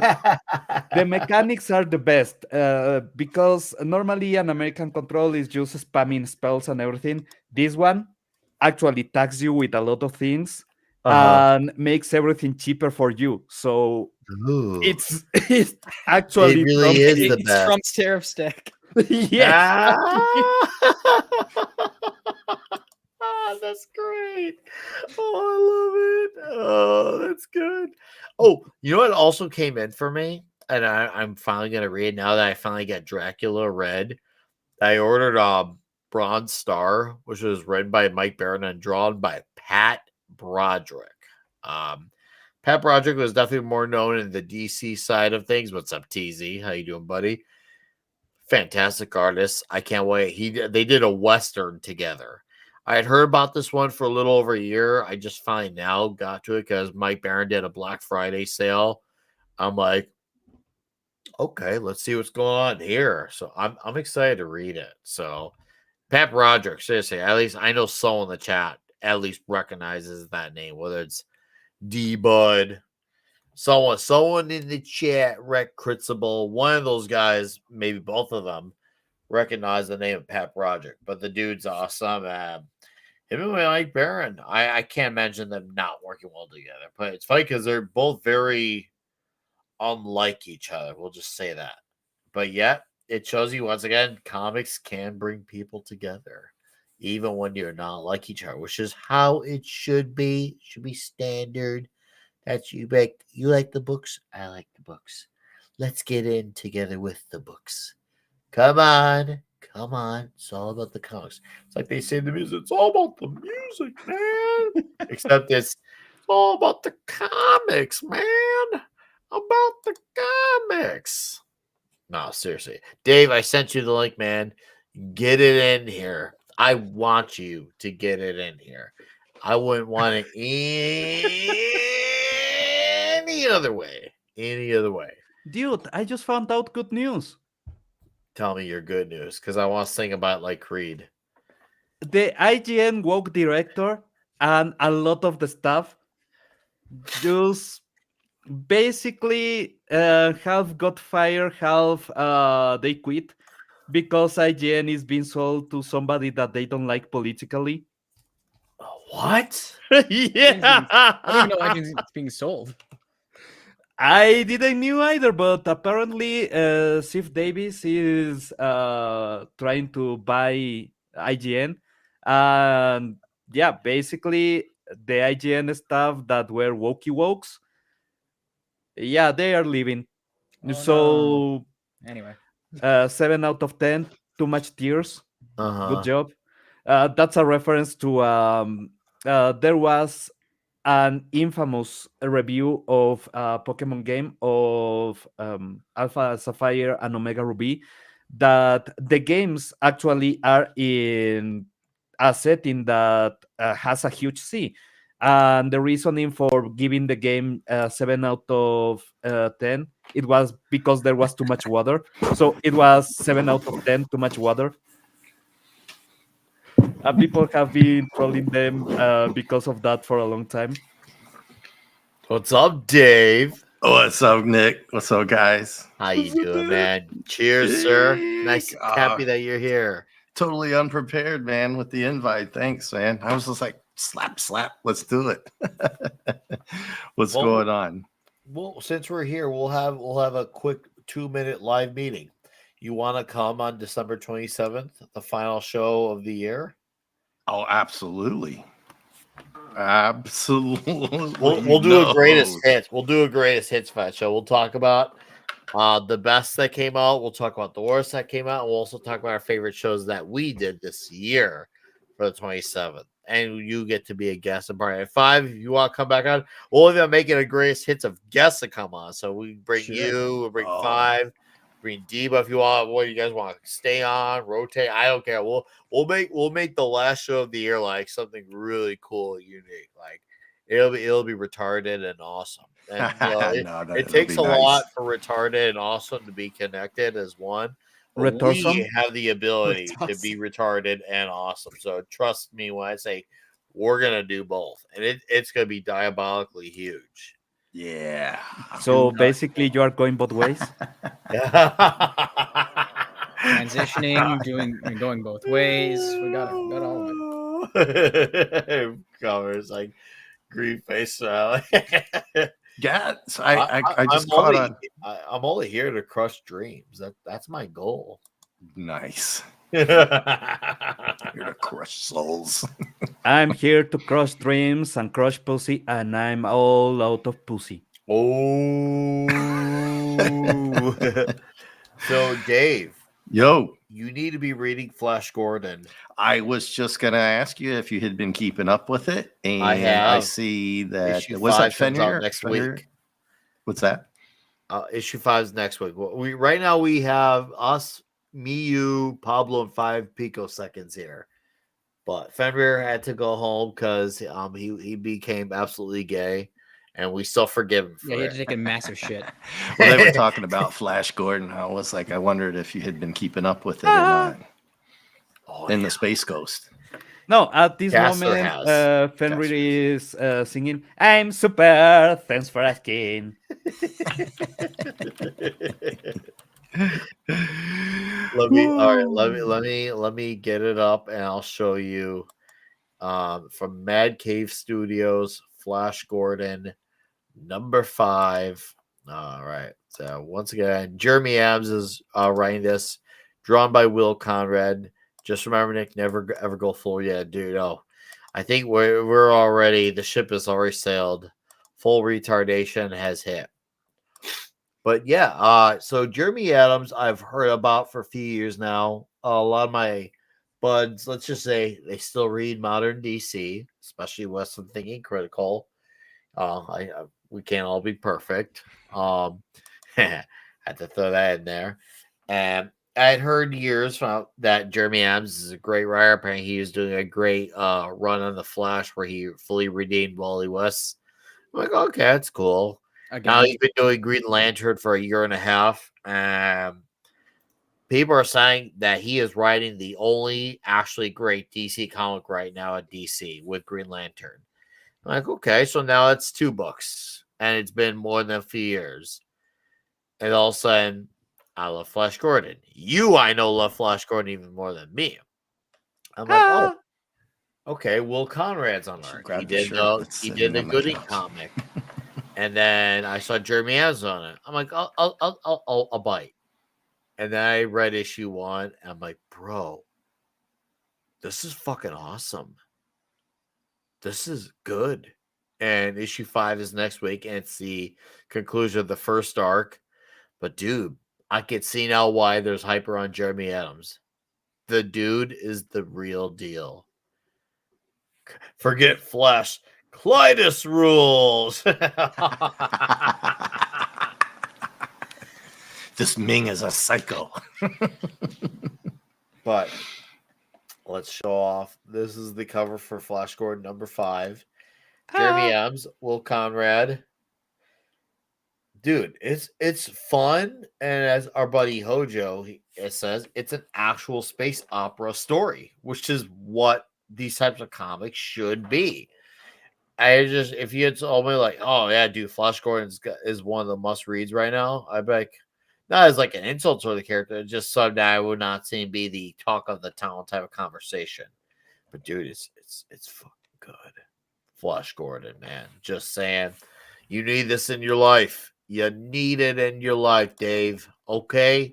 Yeah. Well, now that you're all into the couple issues, I'm probably gonna go back on this, man, and a Space Ghost too.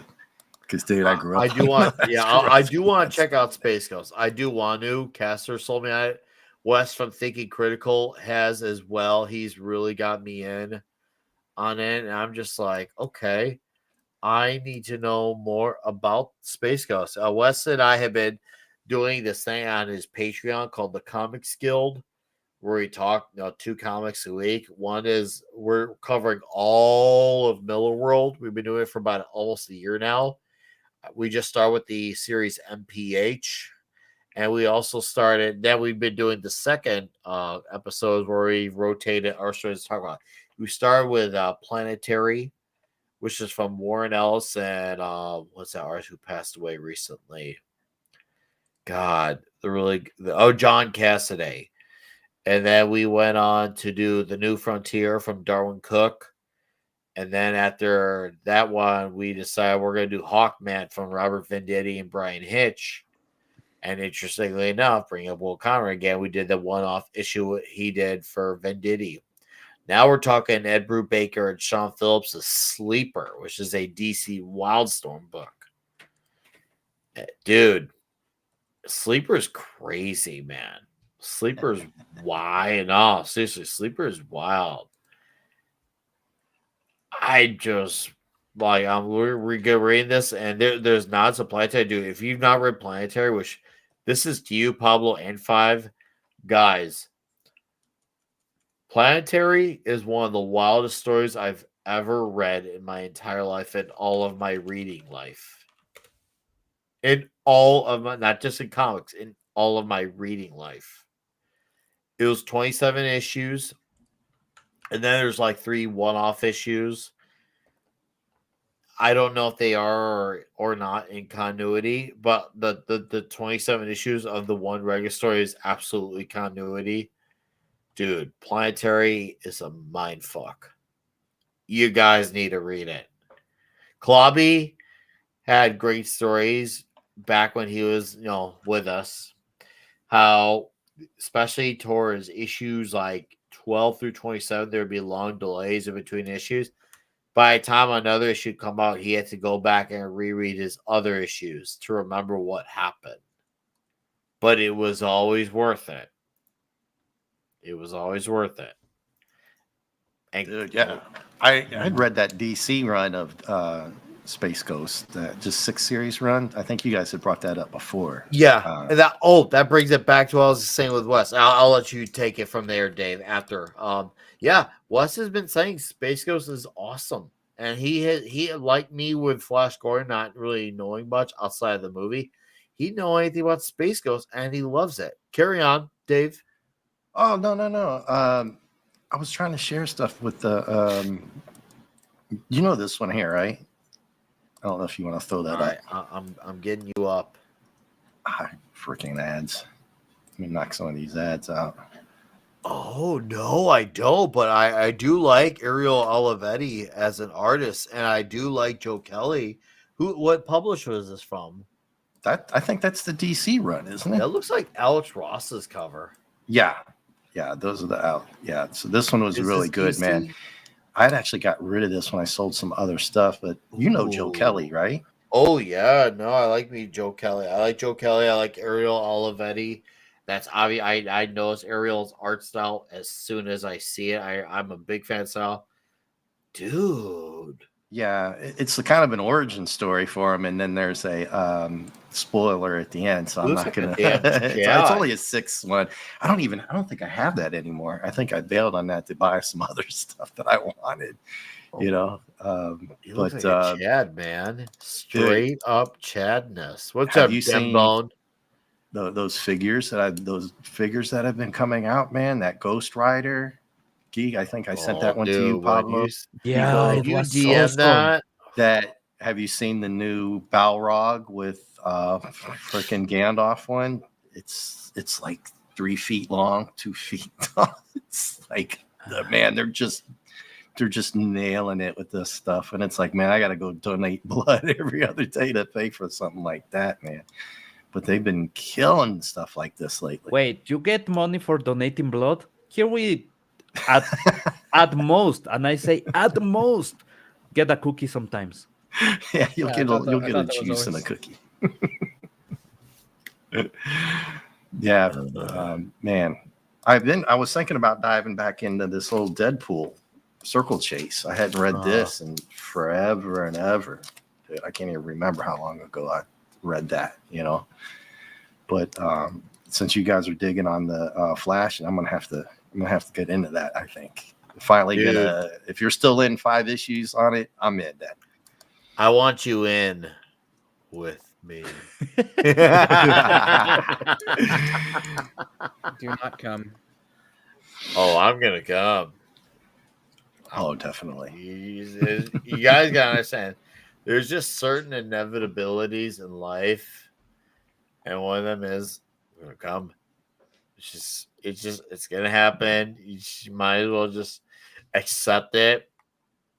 I don't want to say you're gonna embrace it. Just accept that it's gonna happen. It's an inevitability of life. You know, there's just certain things like death, taxes. I'm gonna come. Yep. And the rest is history. You know, I can't. Can you blame me? No, you won't. Dude, I was wondering when you were gonna do a few other things because I still haven't caught your box opening for The Green you know Goblin. what? You know what? I'm thinking about finally doing it real soon actually. Because I took some extra days off around the Christmas time, you know, that, and I was thinking, okay, you know, Toxic Tuesday won't be going on for a few weeks. I'm thinking about finally letting the goblin out of the box. It's Yeah. okay, man. It's all right. No. I have been thinking about this. I will let the goblin out of the box. And I also want to finally, I've been eyeing at that Bumblebee Transformer Lego set. Oh, I've been deciding whether or not to get the 3-0 figure or an old school one, Masterpiece, that actually transforms.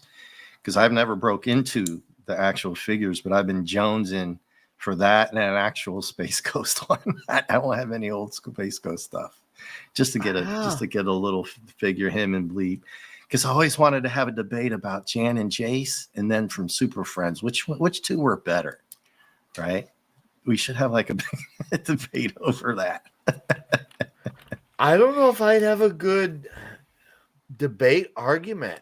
I feel like I don't know. Maybe Pablo might have a good argument or 5, but I don't know if I got the argument in me. Oh no, it's just for I'm just throwing that out there for jokes. No, it's I don't know if anybody would be down for something like that. Anyway, you need some old folks around to watch to remember those old Space Ghost ones with Jan and Jace. And, sadly, I've never watched Thundercats, which I confessed earlier today. It's like, guys, I'm sorry, I have never watched Thundercats. Space Ghost. You need to watch the Thundercats, and I mean it. There's a lot of episodes that are weird, like there's an enemy that they defeat using soap. What? Yeah, because it's a children cartoon and they wanted to show how washing your hands was good, so they defeat a villain with soap. But there's a lot of crazy good elements of the Thundercats. There's a lot of great episodes. And also, in the first episode, everybody's naked. What? No joking. I don't remember that. Yeah, when they are in the ship before going to New Thundera, when they are fleeing original Thundera, everybody's naked on the ship. So you see Chitara naked, you see Pantro naked, you see Tigra naked, you see everybody naked, even Jaga. And Jaga is actually a copy of Obi-Wan Kenobi. And he will be the Obi-Wan Kenobi, the ghost of Obi-Wan Kenobi during the whole series. So it's really fun that at the beginning, he is the one that is wise and respectable and everything, and he's but as naked. Everybody naked. Nice. This is how we got furries. Yeah, basically. Yeah.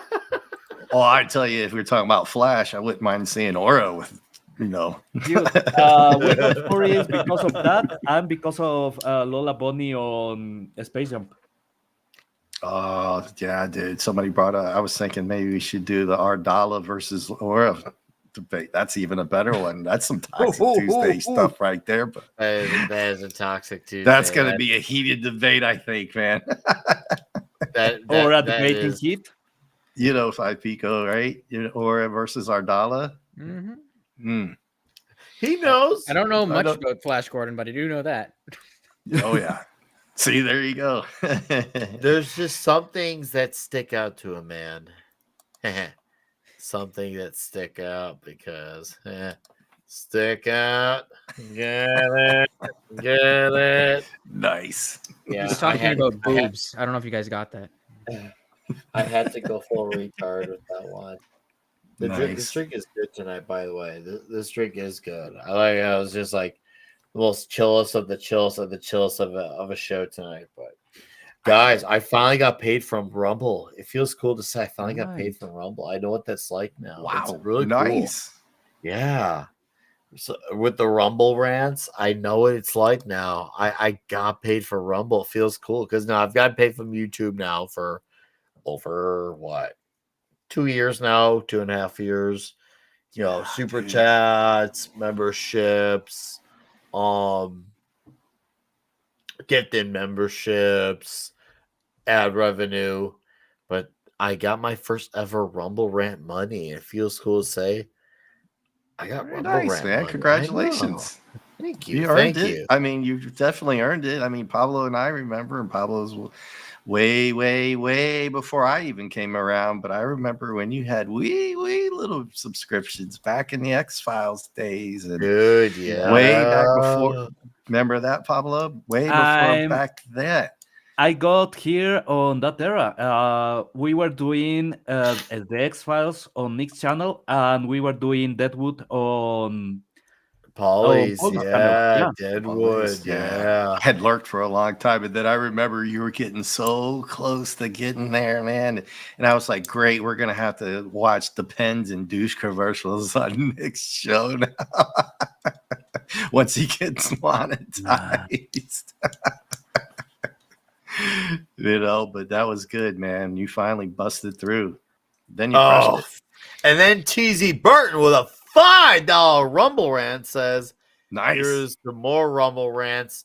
TZ, you did not to do it, but thank you, sir, for doing that. I'm just glad that you're here, man. That to me, that's what this is all. Just hanging out, just enjoying a good, solid, strong, keyword strong chill night. But thank you, man, for the 5 on Rumble. Appreciate that, sir. Very nice. You're very nice.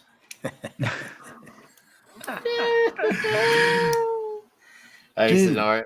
What's up?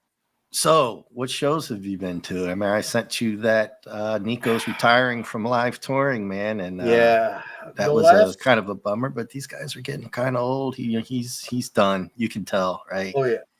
The last show I went to, I saw Midnight and Exciter in July with some of my Chicago metalhead buddies. Then that was great. You know, it's like one of those things like I always see Midnight and Exciter is a great band. So I'm gonna try to catch with my girlfriend. We do want to catch Meshuggah in April. Meshuggah is still around. Oh, dude, they never stopped. They're actually bigger than ever. They're actually playing the biggest show that they've ever played in Chicago. They're playing at a venue that fits like 6,000 people, which is weird to think a band like that would ever be that huge. If you had told me that, let's see, when I first discovered Meshuggah, 22 years ago when they were open for when they're opening I mean, I even know who they are. They were opening for Tool on the Lateralist tour, and I heard that song "Rational Gaze." And it is got so. By the way, read the comments on that music video because the comments are just as golden as the music itself. Because there's someone who interprets some lyrics and they thought the singer was talking about how he found John Cena, and then and there's another part where he says, "I like juice." Oh, dude, I'm not joking. Meshuggah Rational Gaze music video. It will change your life. And then just look at where people timestamp the John Cena Find Me and I like juice. Trust me, these are very real things that once you hear it, you won't be able to do it. But yeah, Meshuggah is doing a tour with Cannibal Corpse and Carcass opening. I do want to catch that. I've seen both Cannibal and Carcass 800 times each, but I've never seen Meshuggah ever, like ever. So I figure, why not? That'd be cool. I do like some of their albums, so I think Meshuggah would be really cool to see. They're an odd type of band. They're definitely not for everybody, but for those who can, get into it, it's definitely made fun of it. Because for those in the chat and on the rest of the dudes on the panel, they're one of those bands who have they have a really odd out there sound, like really out there. Like they're heavy, but they're also really out there. It's really like, but the video for Rational Gaze, you watch that video, you'll never forget that shit. Even if you hate it, you'll never forget it. Because there's this one part that looks like the singer's galloping around like he's a frog. Jens Kidman. Oh, speaking of Jens Kidman from Meshuggah, many moons back, before 32 Flares had more than 100 subs, I found a photo of Jens Kidman, and he kind of looks like Princess Leia in A New Hope. Sorry, I went off on the hard rock, man. I didn't mean to get off the comics, dude. My bad. No. So I want people to see this photo here. I'm glad you got me on something. Now I'm going to show this, and you guys will never unsee this. So, okay, this is a photo of Jens Kidman from Meshuggah right here. So remember this face here. Remember this face. This is Jens Kidman. All right, remember this. And then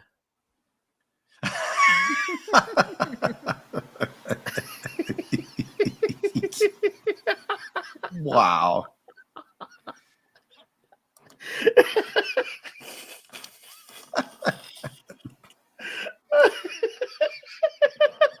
Is that face swapped? Or that's not even she actually makes that face, because I've gone back to put in my DVD of A New Hope, and she actually does make that. Dude, that the stormtrooper that gets hit in the head. There's a lot of really crazy in the cantina. There's actually a guy that almost sleeps. There's a lot of that craziness on Star Wars, and I love the movie for it.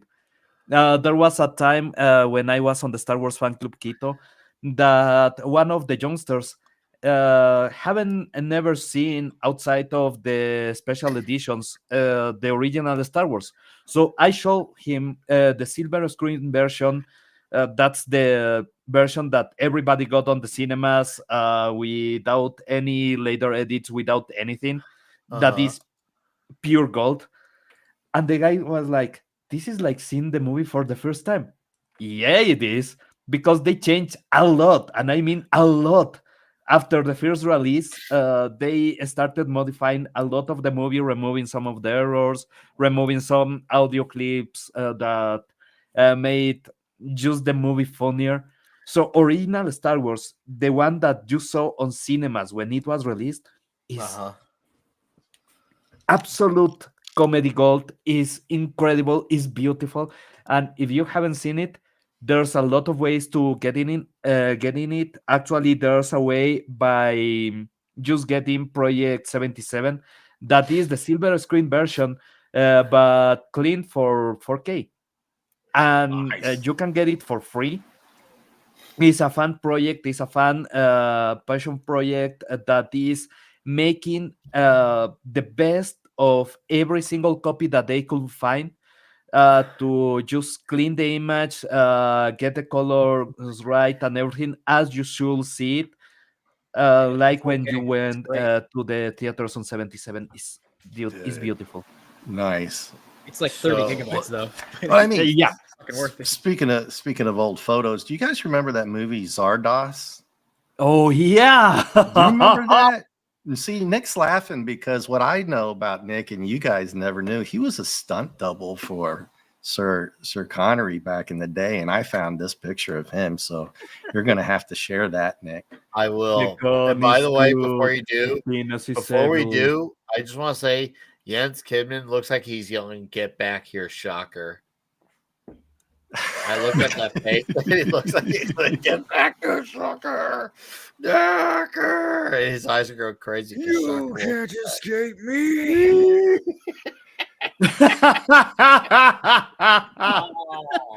Oh, That's this is beautiful. awful. That's beautiful. Oh, I am so sorry to everyone on planet Earth. Very rare Yeah. is a day That was where back in the young days, right? Isn't it? that is not something I do. We'll just say that. It's not something I do. It's no. Huh? No. I mean, the boots are rocking, though, man. I mean, you really make those boots work. But this is flat out scary, dude. Like, seriously, it is flat out like horrific. Dude, one day you And I need to do Or yeah, you need to do Toxic Tuesdays for Sardos. Is a hell of a that and Videodrome, I will say, are movies that people should actually watch because at least Sardos, you will understand current society, but because it's basically that, it's basically the elites trying to destroy the common people by just making their lives a constant fight for survival and wanting them to kill each other while they are living eternally in paradise. And yeah, Sardos, one hell of a movie. Sean Connery was absolutely crazy. Yeah. And there's some scenes that I won't spoil, but yeah, It's a trip of a movie. Yeah, the people on that movie are fucking bozos, and I love it. Sorry, Dick, man. I had to do it to you, dude. it's okay. It's okay. Sometimes, you just gotta have clips of dudes, and they get to. Why did you kiss my ear? Having problems keeping it up. Oh my God, the cock.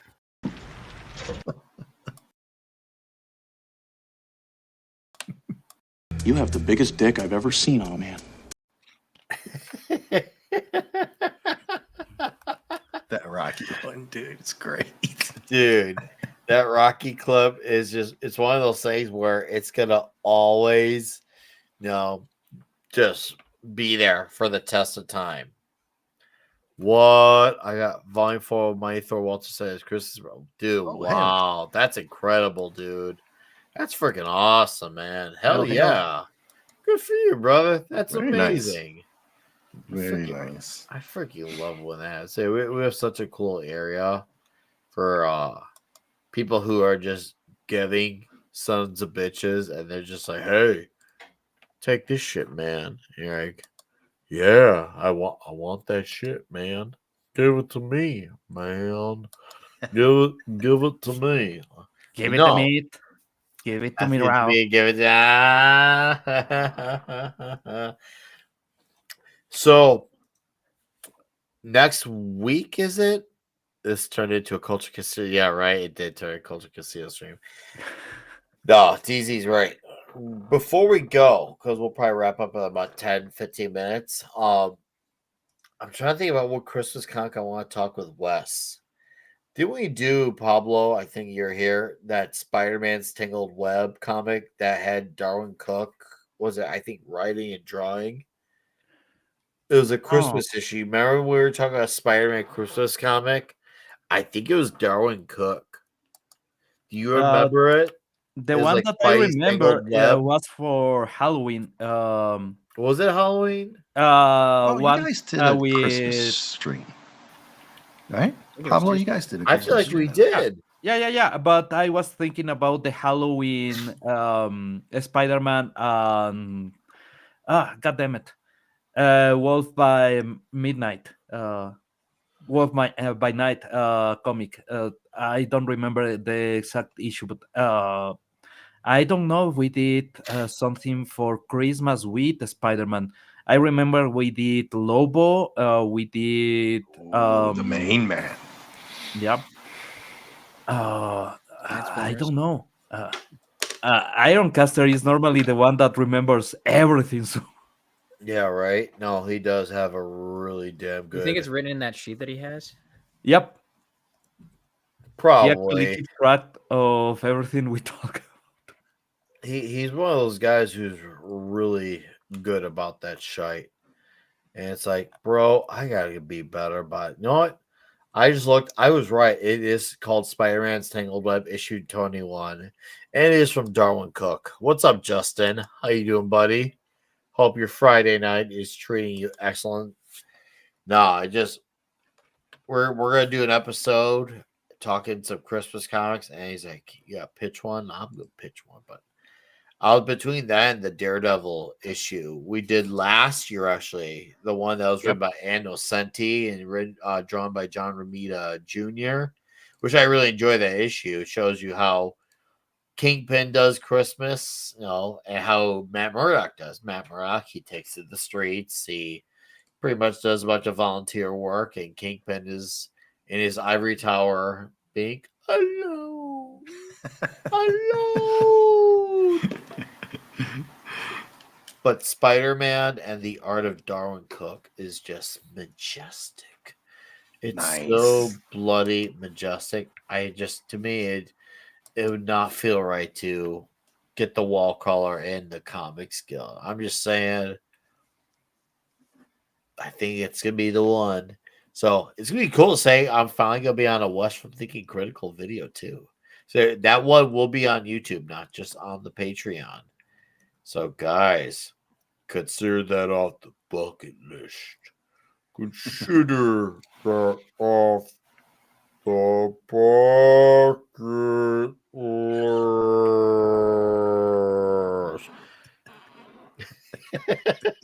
Nice. I know. Oh, dude, are you gonna do a full-on Christmas show again this time, like we did years ago with Clobby? Like we did the animated ones and stuff like that. Oh, shite. Obviously, it'll probably be like a more condensed. We talked a few weeks ago about doing some Superman ones. Ooh, okay. We'll probably do that for next week's show. We'll do some Superman ones because 1227. Well, that's gonna be the greatest hits edition. That's gonna be.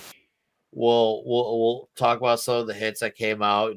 Whether it's in the traditional markets or in the indie sphere. And then we'll laugh at the bad stuff that looked bad, but also acknowledge what was good, and just have a rotating door of dudes, because that sounds really good. Nice. You 5 D Bud, it'll just be awesome to have dudes rotating and trading places. It's gonna be great. They're gonna feel like Eddie Murphy when they do it. It's gonna be awesome. I think it's gonna be a great way to go out in the new year. Because then come January, we're be talking classic ASM issues 61 through 80. Nice. You're gonna have to catch up for that. We all know Bud come for that. Oh, well, D-Bud, yeah, he has them, bro. Yeah, and we want it. We want it. You got to have it for the camera. So you can show it up. Right there. See, he knows. There it He's is. ready. He's ready. Ready. As he should be. As he bloody fucking should be. But dudes, all dudes out there, you know what? This is going to be the part where I have a few of them. Yeah. Oh, I know. And you're going to show them. You're going to show them, D-Bud. And it's going to be huge. It's going to be diabolical. It's going to be great. It's going to be fantastic. But Full frontal on the screen. Full frontal. Not even like a majority, but we're men who believe in going all the way with our causes. So you know what? For this cause, we're going to go all the way. So we're going to do one last drink for us.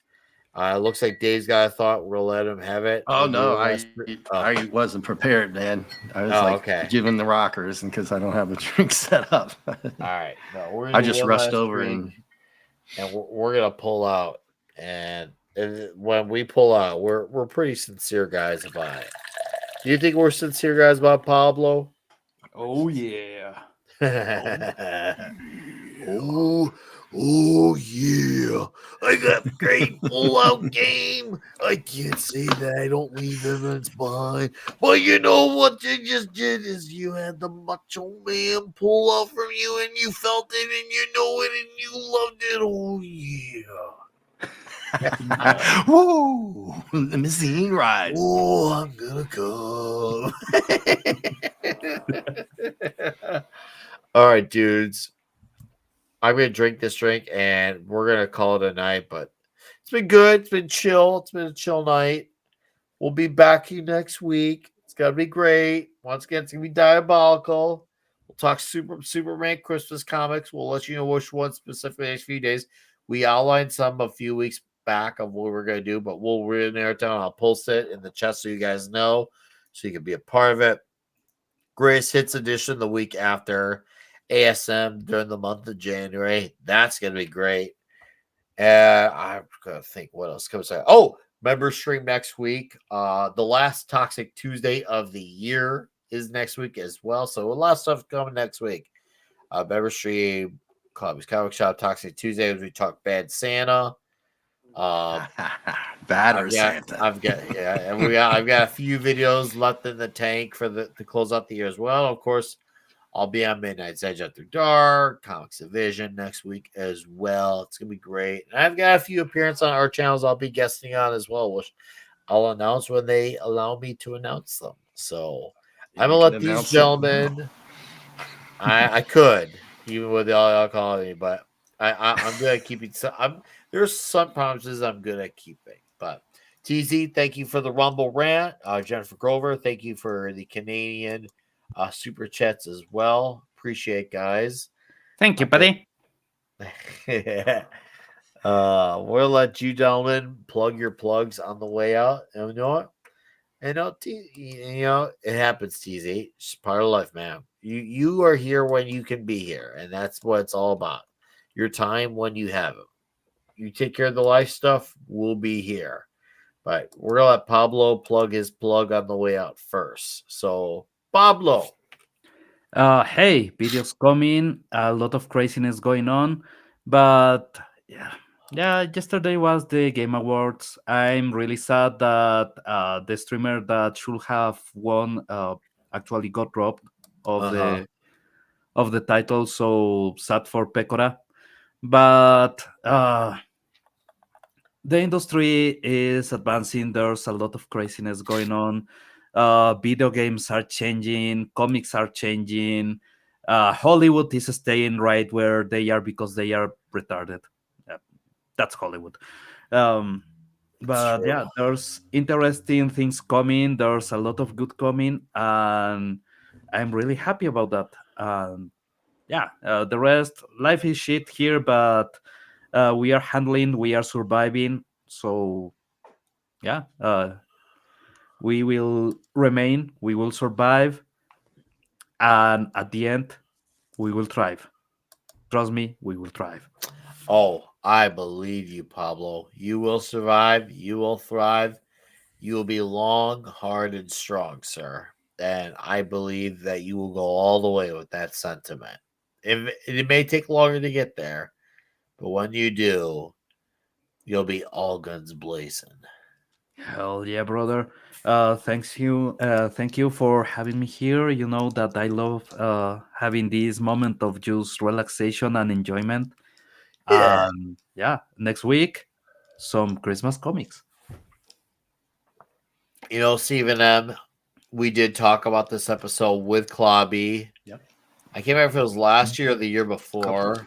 About 2 years ago, I think. I'm not going to lie when I say that I thought about doing it again. There's certain things I would do again, like do another Toxic Tuesday at Showdown in Little Tokyo. If there's ever one movie I'd do again, that was a good one. And I would literally name it Toxic Tuesday Showdown Little Tokyo. I would do it. So You know what? We might. I'll talk to you guys. We might do it again. One for Clobby. Two, it's that damn good. And it'd be funny to say we did it again. It would just be very funny. So we'll see, man. I will not. I will not rule out yes. And you know, what? I'm gonna do that right now. A toast to Clobby, indeed. To our friend, always. Miss you, brother. All right, 5 Pico.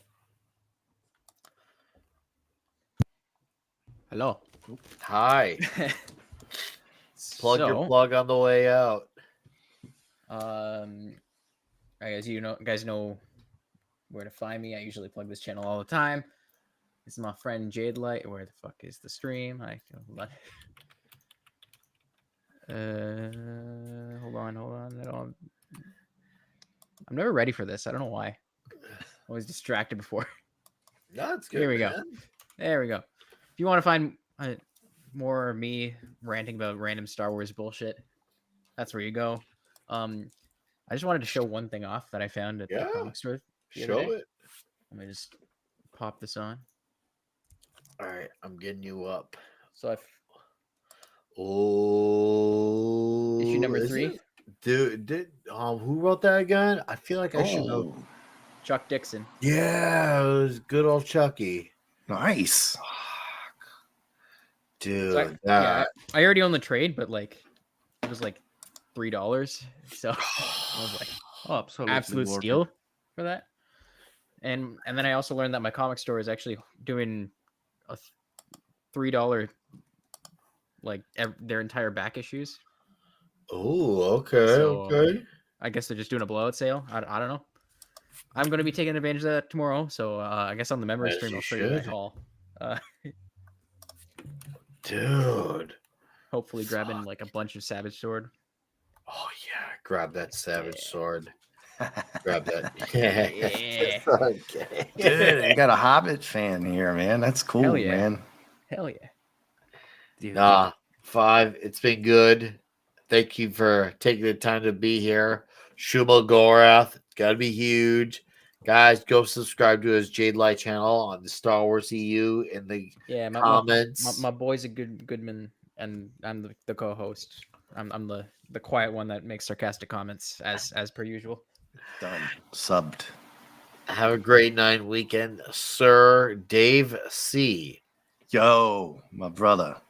Hey, so next week, if you're going to make it after your member stream, we're doing JT Kirk, maybe D-Bud, and a couple others. And I know, Pablo, you can't do Wednesday, so I didn't say anything. But if you can pop in, we're doing the old school comic book ads.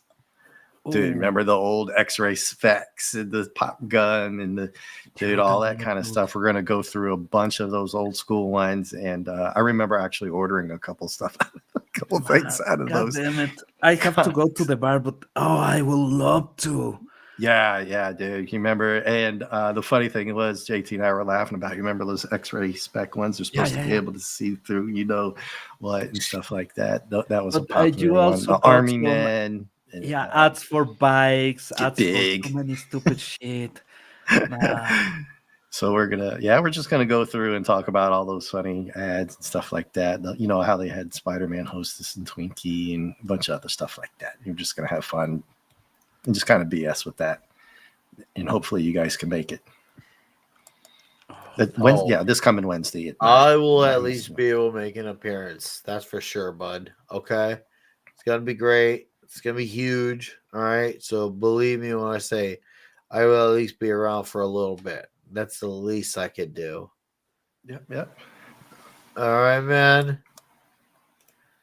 All right. Thanks for being here. Mohammed said it's been full year since he started down the rabbit hole, dude. Wait till year 2, man. You just wait until year freaking 2. Oh, he's hooked. I love it. It's so contagious seeing him be as hooked as he is to the medium. Oh, year 2 is when you start dropping the money. Oh yeah. You're like, yeah, I can totally buy that. Show this for Pico. Where'd it go? Oh no! I lost it. Damn, I had it on there. My bad. Never mind. I lost it. Where it went? Oh, there it is. Ah, Share this for Pico. all right. What's up, Keely Chow? We're saying good night, but thank you for dropping in, sir. It's so pretty. Oh, that is nice. That's nice.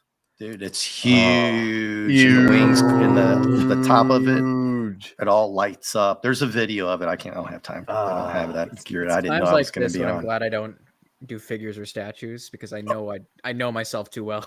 If you see the video of this thing, man, it's like I'm gonna go donate blood. I'm gonna go knock some stuff into a cup. You know what I'm saying? I'm gonna do whatever I gotta do. Uber Eats to get this thing, man. It's massive. But anyway, I just wanted to show that to you real quick. Yeah, you're good, brother. Guys, we're going to bed. Thank you for being here. Good night, everybody. Appreciate all of you. We'll see you next week. Oh, Keely, ciao.